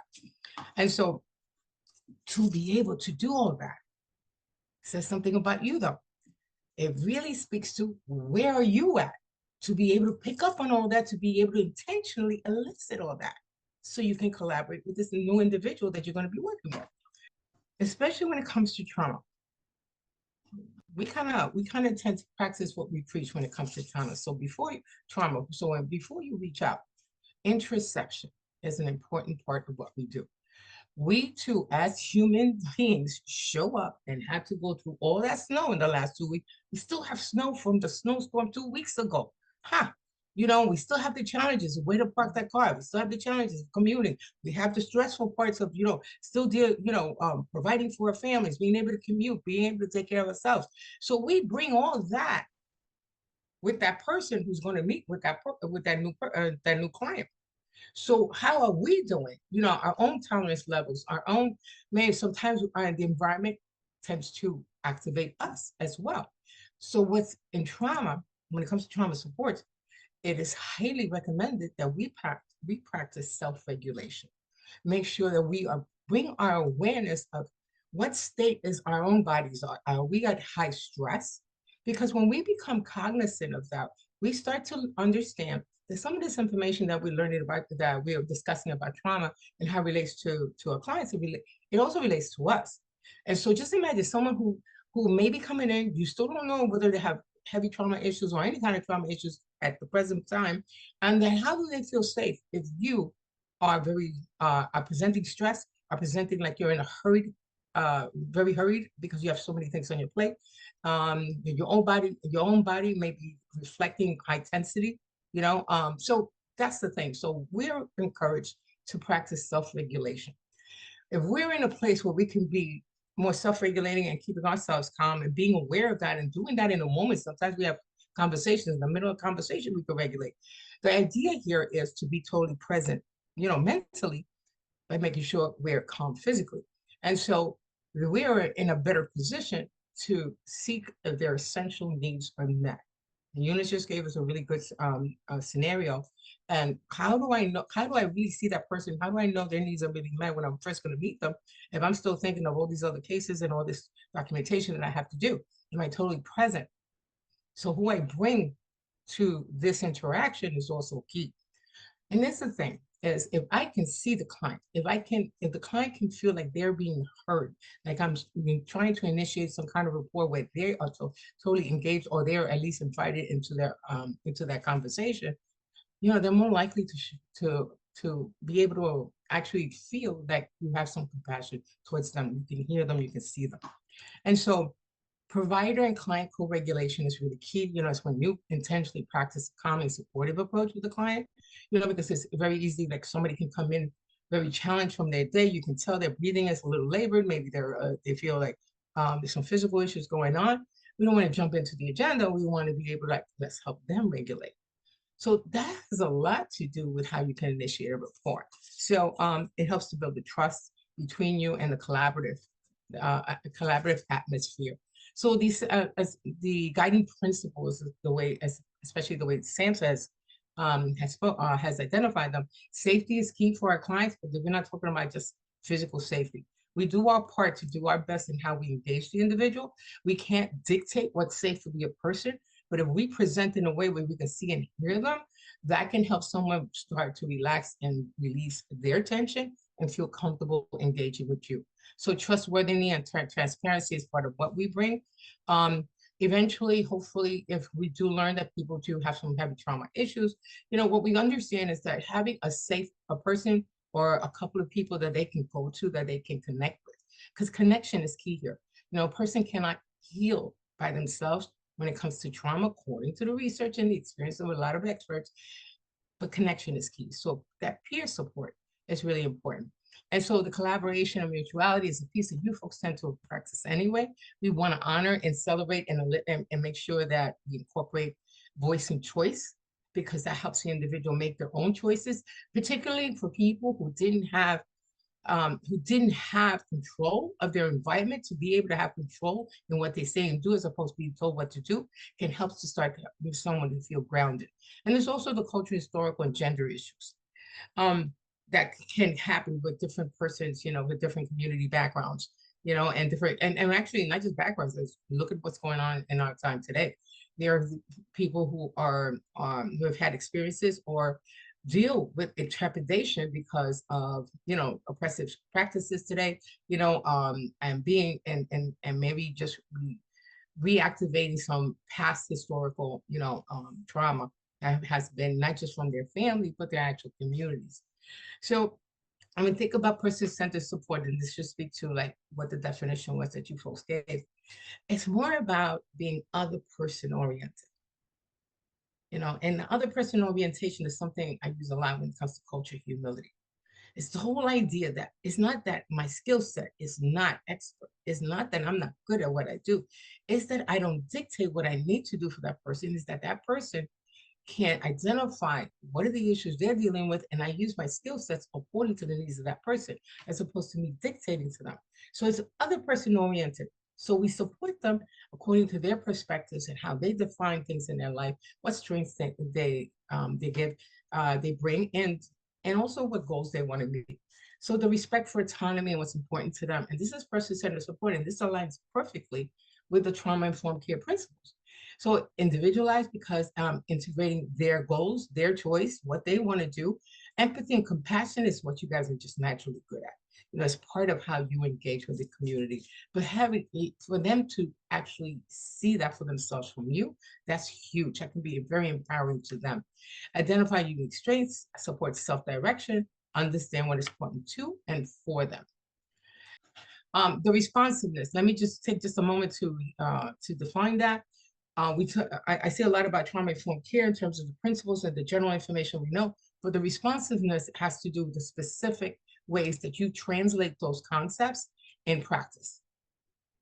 And so it is a person-centered approach. It's how you might translate that the autonomy and the safety piece for one person, which may look different for another person. The cultural alignment is also the conscious effort to align services according to the cultural norms and values of the community that you're working with.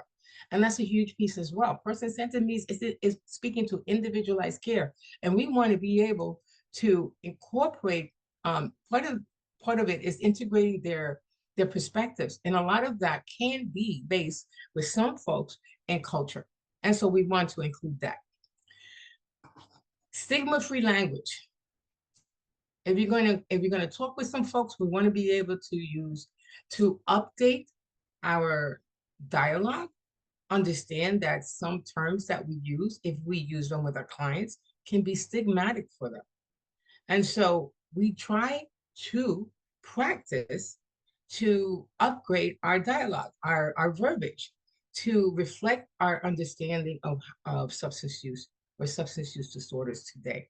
So, because we know stigma is a big deal. Stigma has been the biggest reason why folks kind of just stay away from not just treatment, but other community resources that can benefit them. And so it's a way to help them gain their own self-esteem.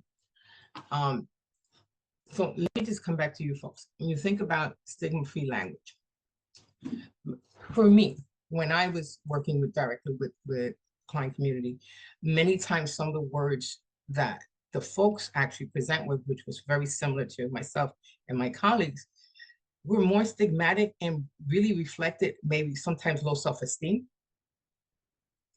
It really reflected a lack of motivation on their part.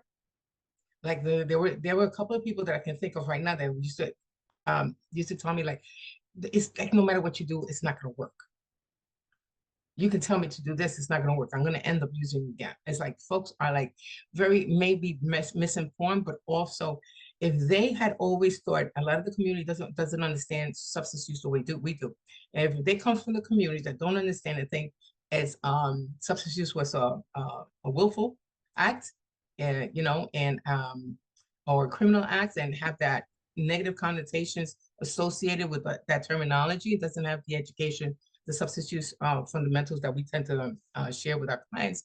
Many come in with a low self-esteem. Many come in with a defeatist type of attitude. And so the words we use can further harm them. So we want to be intentionally supportive by not using the same words we always use, unless they're more empowering, unless there are words that someone can pick up on, and it doesn't say anything that's judgmental to them. So what are some examples of that? Okay, let me put it this way. Let me do it a little differently. I haven't done this in a long time. And I'll come back to my point. What words come up for you when we think about substance use? Words like drug addict. What other negative connotations come up? Junkie. What was that? A junkie. Junkie. That's right. What else, Benjamin? So like microaggressions, like a crackhead. Crackhead. That's right. Where it's not always, it's perceived not always even as negative to a lot of people, like in the sense of like they just say that without understanding the harm that they're saying, and the stigma that comes along with it. That's right, especially the stigma that comes along with it. How about dope fiend? Dope fiend is one. Peyton, what were you gonna add? The idea of testing dirty as opposed to testing positive on a drug screen. Yeah, Mm-hmm. yeah. And I deal with gamblers, and degenerative gambler is what comes up. So and a lot of times they might have other addictions as well, but that's a Yeah. big step. No, that's great. That's great. Thank you for that. I think that was Elizabeth, right? Yes, Okay, yes, all yes. right. Antonio, what's another word that comes up? Another reference to the folks. It's attached to the word addict and Yeah, clean or sober. that's right. So addict and or clean or sober. Daniel, what else? Dangerous to others. So here's what I want you to think about. We could stay here for a while and come up with so many of them. All these negative words are associated with people who use substances. Now, think about this. That's kind of the mirror that people look into, coming out with all that when they come out of the community and try and seek care, when it comes out in our language. So those negative connotations have an impact. It doesn't mean we're trying to make someone feel any kind of negative way, but there's such a stigma in our communities and in society at large, and so much of negative associations that people internalize that they present with these issues. They present with this mirror of how they see themselves until we come up with a language that might be different. So when we use words, so it depends on context, because one of the things that Antonio mentioned was that word addict. When we use recovery-oriented stigma-free language, when we use it, we know that we want to be able to use certain words that are more empowering. When we use those words, when we use those references, whether we're conscious of it or not, it comes with negative connotations. So it's how that person receives it. So, our motives may be clean. We're trying to empower. We're trying to, collaborate with the individual. But guess what happens? Our motives do not impact that individual. The words do, and how they internalize it. And so when we're more intentional with the wordings we use, when we upgrade, when we learn from the communities over the last many years that stigmatic references actually have an impact, in our interactions and how folks leave our offices, then we may want to upgrade. Just get with what the research and what the latest best practices in. Antonia, did you want to add? I see your hand up. No, I agree with everything you said. You answered my question. Okay, thank you. And you said some words. So you got a user, weak, wheel, pothead, weak, problem, binge, dependence, all of this. Okay. Selfish, all the negative connotations. Think about folks who didn't meet the criteria, for a long time, but usually were part of the community or the society who saw substance use this way. Now they're part of it.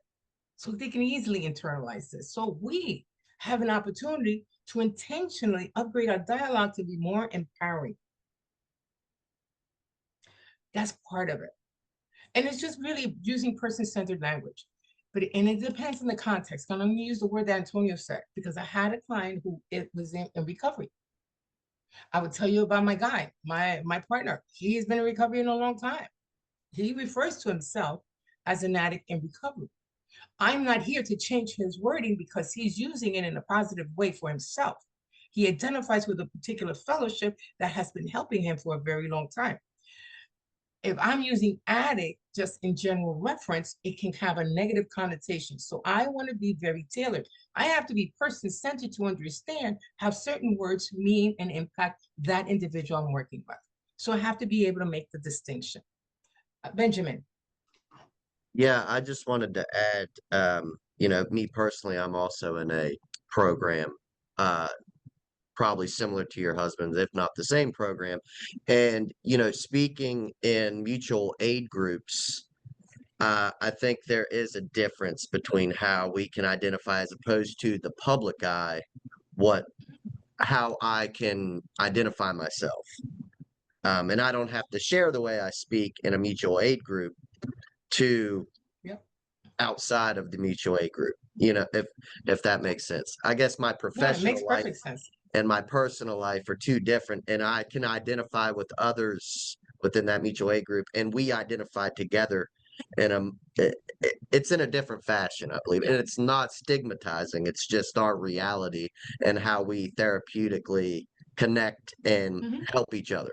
So Right. So he's a so outside of he's a Narcotics Anonymous person. I would just say blatantly because he's allowed me to throw him under the bus as many times as I want to. He said I could be very open about it because he's very proud that he has changed his life. He's been there for a long, long time. And so one of the things in the fellowship that they have a particular language, but he doesn't say addict only. He says he says addict in recovery. Outside of the fellowship, he refers to himself when he wants to, when he's comfortable as a person in long-term recovery. Here's the thing. I'm the provider. I'm working with the community. What do I use? I don't want to use the same things because my connotations might be more negative. I want to work with what the person says. I don't want to talk with my colleagues and say, no, I'm working with addicts. You know how they can be difficult. Imagine a client hearing me say that in the hallway. I don't want to do that because then I'm using it in a negative way. I'm not respecting the context of someone else by using it. The reality is I'm working with clients who have a health issue. I use the health approach when it comes to substance use. It's another mental health issue. It's in the DSM. So it's kind of hard to argue that part, and the approach I'm using, I try to use the health approach because it's less stigmatic than what has been known or referred to for this population for decades. And so when I'm using person-centered approaches with the person, I also like to be more cognizant of what they use for themselves as a reference and respect that and integrate that. I just know need to use negative connotations. I don't have to call somebody anything. I know what I have to document on my paperwork. I don't have to call them, but this is an addict in recovery. I don't have to know. This is a person. This is one of my clients. Got a substance use disorder. Guess what? I am providing them services. Because it affects our own thinking as well. So stigma-free language becomes a really big deal. So stigma-free language, some of the things that we want to consider is, first of all, I always talk about, because I do a lot of the brief intervention pieces of expert in the expert practice, real basic counseling skills. Do we use open-ended questions or do we dictate? Do we ask permission? Do you mind if we go through this? Listen, so we're here today. We're supposed to be going through some questions here, and would you mind if we start now? Would it be okay? We can stop at any time when you're tired, or if something is bothering you at some point, let me know. Would that be okay? Asking permission is really doing things like that. It's actually inviting their voice, their autonomy, whether or not maybe some questions might bother them, maybe they're feeling overwhelmed at any moment. I want to make sure that they know I see them and I hear them. And so it's the other counseling, basic counseling skills, affirmations, reflective thinkings, reflective statements. And it really has a great way of showing the empathy. So all that being said, let's do a quick scenario. Can I have a reader, please? Thank you, Mary. Okay, let me bring it up. Okay, there you go. Okay. Maria is a 32-year-old single mother of her 7-year-old son, Leo. Family and Children's Services has become involved due to concerns about neglect related to Maria's alcohol use and her son's inconsistency in attending school. Maria has an open case and is mandated by the court to receive treatment. Maria's biggest concern is to maintain the relationship with her son and provide for him. Since the case opened, Maria's son agreed to care, aunt, sorry, it's a little fuzzy, agreed to care for Leo so Maria can work, attend outpatient program, and complete other mandated requirements to get custody of her son again. Sometimes Maria misses some mandated 12-step meetings because she's working extra shifts to pay rent. She also suffers from time to time with trauma symptoms of nervousness and apprehension, likely from her past abusive relationship with her son's father, and was often when she drinks. Maria also struggles to engage in a program that ignores her co-occurring mental health needs, which further frustrates her. Thank you. So I'm going to leave this up for a minute. I was going to do this as a small breakout group, but I'm looking at the time. I just want to make sure we have enough time to come back and support. So I think we'll take maybe just 10 minutes. So Clyde, can we put these folks in the groups again, the same numbers, but for 10 minutes? You're going to have this slide up. I'm going to ask you to do the following. Just want you to create 2 lists. What's important to, what's important for, from the Court and Family Children Services perspective, or you folks are also work with drug courts, you know, and so we know what's important for the client in terms of family and health safety here in this particular situation. From the client's perspective, what's important to Maria, okay? So I just need you to come together as a group and list at least 3 things on one side, 3 things on the other side. You have the questions in your chat box. We're gonna leave this slide back up. I have a handout here, Maria handout. There you go. So just in case, you have it in the chat box as well. So I just want you to come together and talk to each other and look at it and look to see what's important for her situation as far as the child and family and children services are concerned. What's important to Maria? Okay. Are we clear on that? Is that simple enough? Good. Should be done in 5 minutes and we'll be back. So as soon as you're done, come back. I'll be here. Okay, Clyde, whenever you're ready. I like when you folks talk to each other, by the way. You know, I know you love to hear the sound of my voice, but I know you would appreciate a break once in a while. So it's good that you talk to each other because you folks are the ones in the field doing this. So anyway, all of that being said, so 2 questions. From the Court of Family and Children Services perspective, what's important for them as far as Maria's case is concerned? And from the client's perspective, what seems to be important for her? So let's do with the first question. What's important for Family and Children Services regarding Maria's situation? And you folks, I know you folks are familiar with mandated reporting, mandated clients. So I'm sorry, go ahead. I was going to say the child school attendance and attending the 12-step programs. Okay, all right. And that is often a stipulation from for them. Okay. And the 12-step, okay. She attends her appointment and she is sober to take care of her child. Okay, thank you, Kelly. Paige, what would you like to add? So we had the school attendance as well, but we also had the alcohol and just her following the plan as well. Yes, so compliance is key. Okay, as far as they're concerned. Right. Okay, thank you. What else? Remember the reason why somebody would be in family and child services in the first place. So we're thinking about what? Go ahead, Benjamin. Well, I guess a safe plan for reintegrating the child back into the home and her ongoing these procedures, you know, after the child has been safely integrated back into the home, I would assume is the biggest goal for child services. Okay. Anybody else wants to add to that? Very good. Thank you. Definitely putting in some preventative services in place. Okay. To support the child, whatever it might be. I don't know what type of, I don't remember what type of abuse it said, but some support with that to address those traumas. That's a good idea. Okay. I also think both of them need support at this time, individually.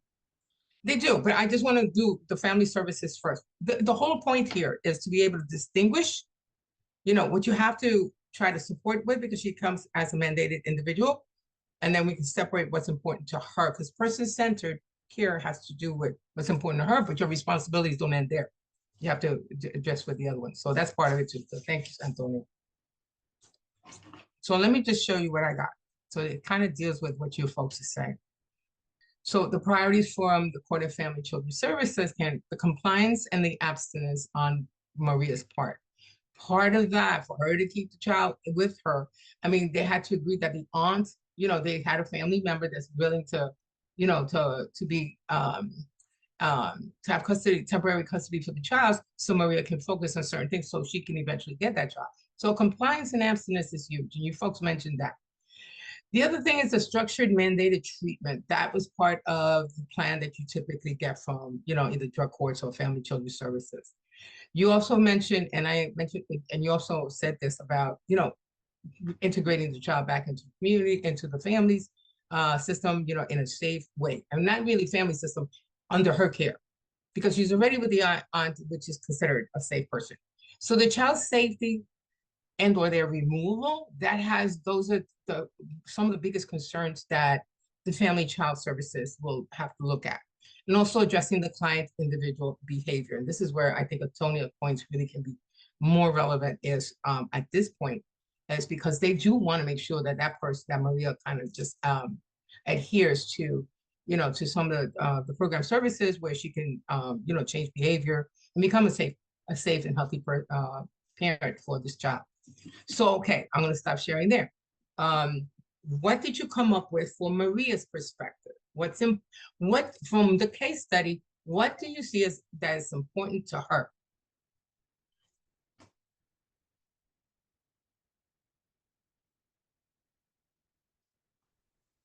I was thinking financial independent, her job. Okay, her independence. All right. Peyton? Ensuring that she has In childcare. addition to Childcare for first off, okay. What else did she tell you that she? What was that? Who's talking? maintaining stable housing. Okay. A stable home. Okay. Oh, sorry. I'm sorry. I'm looking. I'm going with the hands. Benjamin. Her mental health needs that she doesn't feel are being she's not taking care of that through the program that she's being forced to attend. Okay. It seems to be where, you know, being in a system, you must abide and jump through the hoops that they want you to, whether you like that or not. And I think she's being frustrated by that and feels that it's more of a barrier for her to succeed in her individual path as opposed to what they want of her. And as a provider, I think we would agree. Yeah. Anything else that you folks want to add to what is important for her? We were saying some flexibility with her because of her schedule. If the group part is hard, or the 12 steps is individual meetings, or other types of recovery things, you know, smart recovery, celebrate recovery, Dharma recovery, and then maybe some trauma support. Like here in Connecticut, we have Safe Haven or other groups that women that are abused or battered can engage with for housing, support, counseling, and to know she's not alone, unfortunately, in that situation as well, and build those other supports. Wonderful. Thank you. Excellent. Nerlandi? I'm not sure I said your name correctly. Did I say it right? Yeah, you did. Okay. You did. All right. The young lady that just went kind of said mostly what I wanted to say, but she also wants to maintain a good relationship with the son while wanting to provide. But I definitely agree that she needs mental health counseling. Sometimes when you're mandated to do a lot of things, they're not looking at where you might be needing help. They're just looking at where you have to conform to the mandates that's been put on you. You know, so I think if she had at least a mental health or a social worker where she can go in and speak to at least once a week, they can put their heads together to come up with some of the resources that she might need, so she can continue to address the mandates that's been put on her, because she's missing a lot of the substance abuse groups. Yeah, the 12-step programs, Yeah. the 12-step meetings, yeah. Yeah. And then she wants to work. Maybe they can, you know, maybe I don't know, some type of assistance for financial assistance. And then through the case, the social worker, they can also assist with housing and everything else. So she definitely needs more resources. So that certainly speaks to the advocacy that you folks would try to provide for her and work it out with the family and child services. Okay, Antonia, what else do you see that Maria wants or needs? What's important to her? Well, I see that what's important to her is that she get this over with, that she wants to move on. But I also see some skepticism, some ambivalence towards what she really needs. right? Sometimes in this process, I've learned through my own eyes and dealing with my own clients that they want everything. They want chicken, they want steak, they want pizza, they want lasagna, they want fettuccine, they want all these things, right? And they believe it's a drive-through process, right? But this recovery process and the unification of getting your children back or whatever it may be can sometimes be slow, right? And I'm not willing to accept that right now. So I do everything and I put everything in front of that instead of doing what's really important. I'm not saying that she's not making leaps or bounds or making baby steps. It's just that when I'm reading or when I heard the vignette from Benjamin, when he read the vignette to me, it sounds like she's also trying to take this elephant and eat it all in one piece instead of taking it one piece at a time. Could be. It could be her trauma kind of helping with all that, not just the substance use, the past substance use. It could be. Yeah. So that's where you folks come in. You folks are not just giving her resources. You folks are actually giving her education on how substance use, how trauma can impact individuals. You get to learn how it may be impacting her and give her that information so she can make more informed choices. The advocacy piece that Nalandi was speaking to also is so important, because you want to be able to support her in a way where it's tailored to her needs. So person-centered support is about doing all that. So thank you for mentioning that. Nalandi, did you want to add? Because your hand is up. Oh, okay. So just so you know, this is very similar to what I had here. As of what's important to Maria includes, first of all, she wants to prevent family separation. She really wants to be with her son. One of her biggest frustrations is that she doesn't feel her mental health needs are being taken care of. So managing her trauma, maybe, and I think when Antonio, what you just mentioned, really speaks to maybe her lack of understanding how trauma maybe her mental health or her co-caring disorders at work are impacting her. Learning more about how the dynamics looks like for her, because it doesn't look the same for everyone. And so we don't know what information she has or doesn't have. She wants stable employment. She's trying, but and stable housing because it's all about her son. Also, a non-punitive, supportive environment. If she's not getting her mental health needs, and then if she doesn't do certain things, and then it's going to backfire on her, and it may impact her ability to or her ability of how long, or if she will get her the custody of her son back.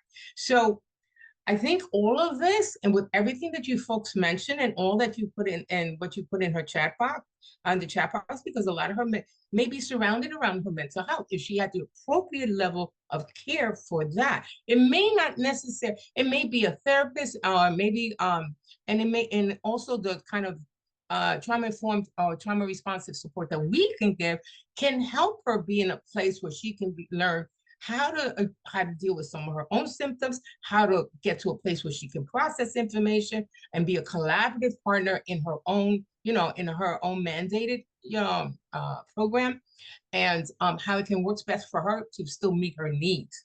So I think that has a lot to do with giving her that information or empowering her with that information.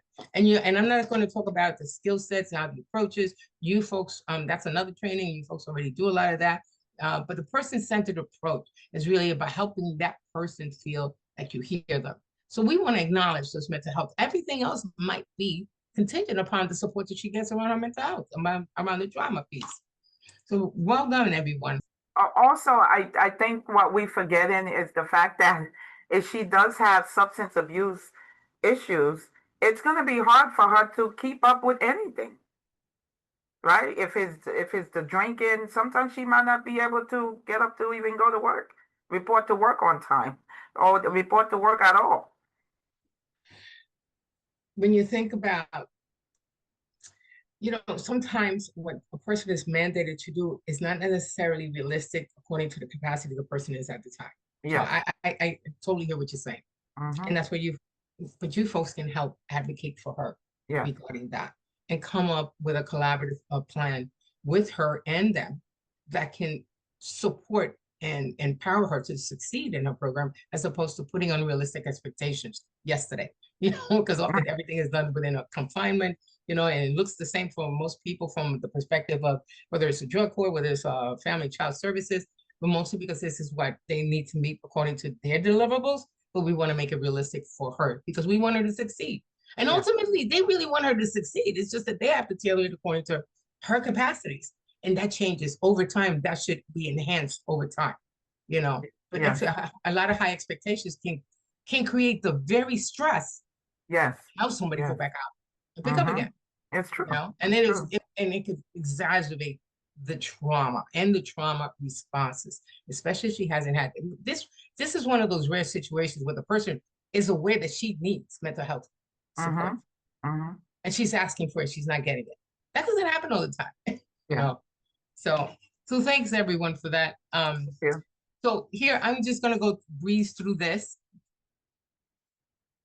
And so some of the things we might want to think of in terms of person-centered resolutions, adjusting the treatment plan, you know, to reassess her progress using a therapeutic approach as opposed to a punitive approach to help find, and you mentioned this, you folks mentioned this, find some flexibility where she's able to achieve these mandates. And so using a trauma-informed approach to address her anxiety and history can be very helpful. It can also help you be the supportive ally that she can go to when she is stressed. This is when people are dealing with trauma, they don't necessarily have a whole array of people that they can go to speak to things. Doesn't mean family's not there. It means that family may not be the people that would be the healthy, safe person that they can go to. Do they have that in their life? Meanwhile, in the interim, you might be the only one. Until that, you know, using a trauma-informed approach is super helpful. Address basic needs first. We always want to look to their basic needs initially. It's not how safe they are with you, how likely they are to be, you know, more forthcoming with their information with you. What is the immediate needs that she has? You know, food and drink. Does she has the means to get to employment? Does she has the means to get to her visiting? You know, her visits with her child. You know, recognizing that stability in these areas is really important for her. You know, and she wants to be a healthy parent for her child. She really wants to make sure he's got safe housing and all that. So what are those, how do you prioritize those with her and work to advocate for her and provide those supports? Integrate family goals, you know, so can't just focus on her recovery or sobriety process. We also want to understand what the dynamics of the family support system might be, because it could be a helpful support system for her. And so helping Leo cope with the situation, you mentioned that, what supports might he need? You know, helping all these things that are part of the dynamics of a relationship, how to help those two improve and become healthier, and advocate for the client, which is the counselor case manager, will advocate for Maria within the court system, emphasizing the importance of timely, less disruptive reunification plan. It really should be tailored to the needs, you know. So like for instance, there's an example here, seeking an earlier court date to align with Leo's school schedule, you know, providing opportunities where they can interact more while she is adhering to the mandates, you know, that are realistic for her. These type of things are really helpful. Encouraging a women's group to strengthen her empowerment. Yeah, wherever possible. I think the scheduling piece is huge, depending on the mandates, and so how you can advocate to make that plan more supportive, more conducive to, so she can have those supportive resources that you can connect her to. So strengths inventory mapping. You know, one of the things we can do is when we list. Distinguishing between what the family and child care services require as opposed to what and also distinguishing and outlining what is important to her, being able to look at it from a strength-based perspective, you know, can help her at least, you know, start to maybe link up to some connections that you could give her, like the supports that you mentioned here about that women's group. So I want to move on to here because we're short on time. Identifying client strengths. Intrinsic motivation. You know, we know what motivates her. We know that Maria is motivated by wanting to have her son in her life. And so that's motivating. But one of the barriers, and she mentioned this, is her mental health. So in order for her to succeed in one area, you have to give her supports in other areas too. And what does the family support system look like? What's that treatment engagement? You know, fostering that hope within her and empowering her, you know, letting her even see her own resiliency, her own strengths, and you supporting that, you see and you hear her and incorporating that can be such a huge empowering opportunity for her. The connection with the child is at core of everything, you know, she really, and we want to support that. So let me go to here. I'm gonna finish with this. That's how we're doing. You know, there's so many moving parts with every given person that we work with, whether you're new in the field, have been here forever, with every given person. You have so much on your own plate with so many demands with your protocols, the case conferencing, the resource matching, the documentation, not to mention that all the different clients that you have to work with and the different pieces in their own treatment process. You know, while you're being trauma informed, while you're being person centered. Sounds like you also have an S on your chest. Okay. So, and I give you props for that. You know, one of the things I wanted to release myself of some of that stress when I was doing direct services. But a lot of you folks deal with it because this is what you love to do. I changed my stress for a different kind of stress. I would support you guys doing it. And so what I'm saying here is that I know you tend to have a full plate every given day. And the interception piece that I mentioned before is really important. I usually ask you folks like who is the most important person in terms of the work that you do. Guess what the answer usually is?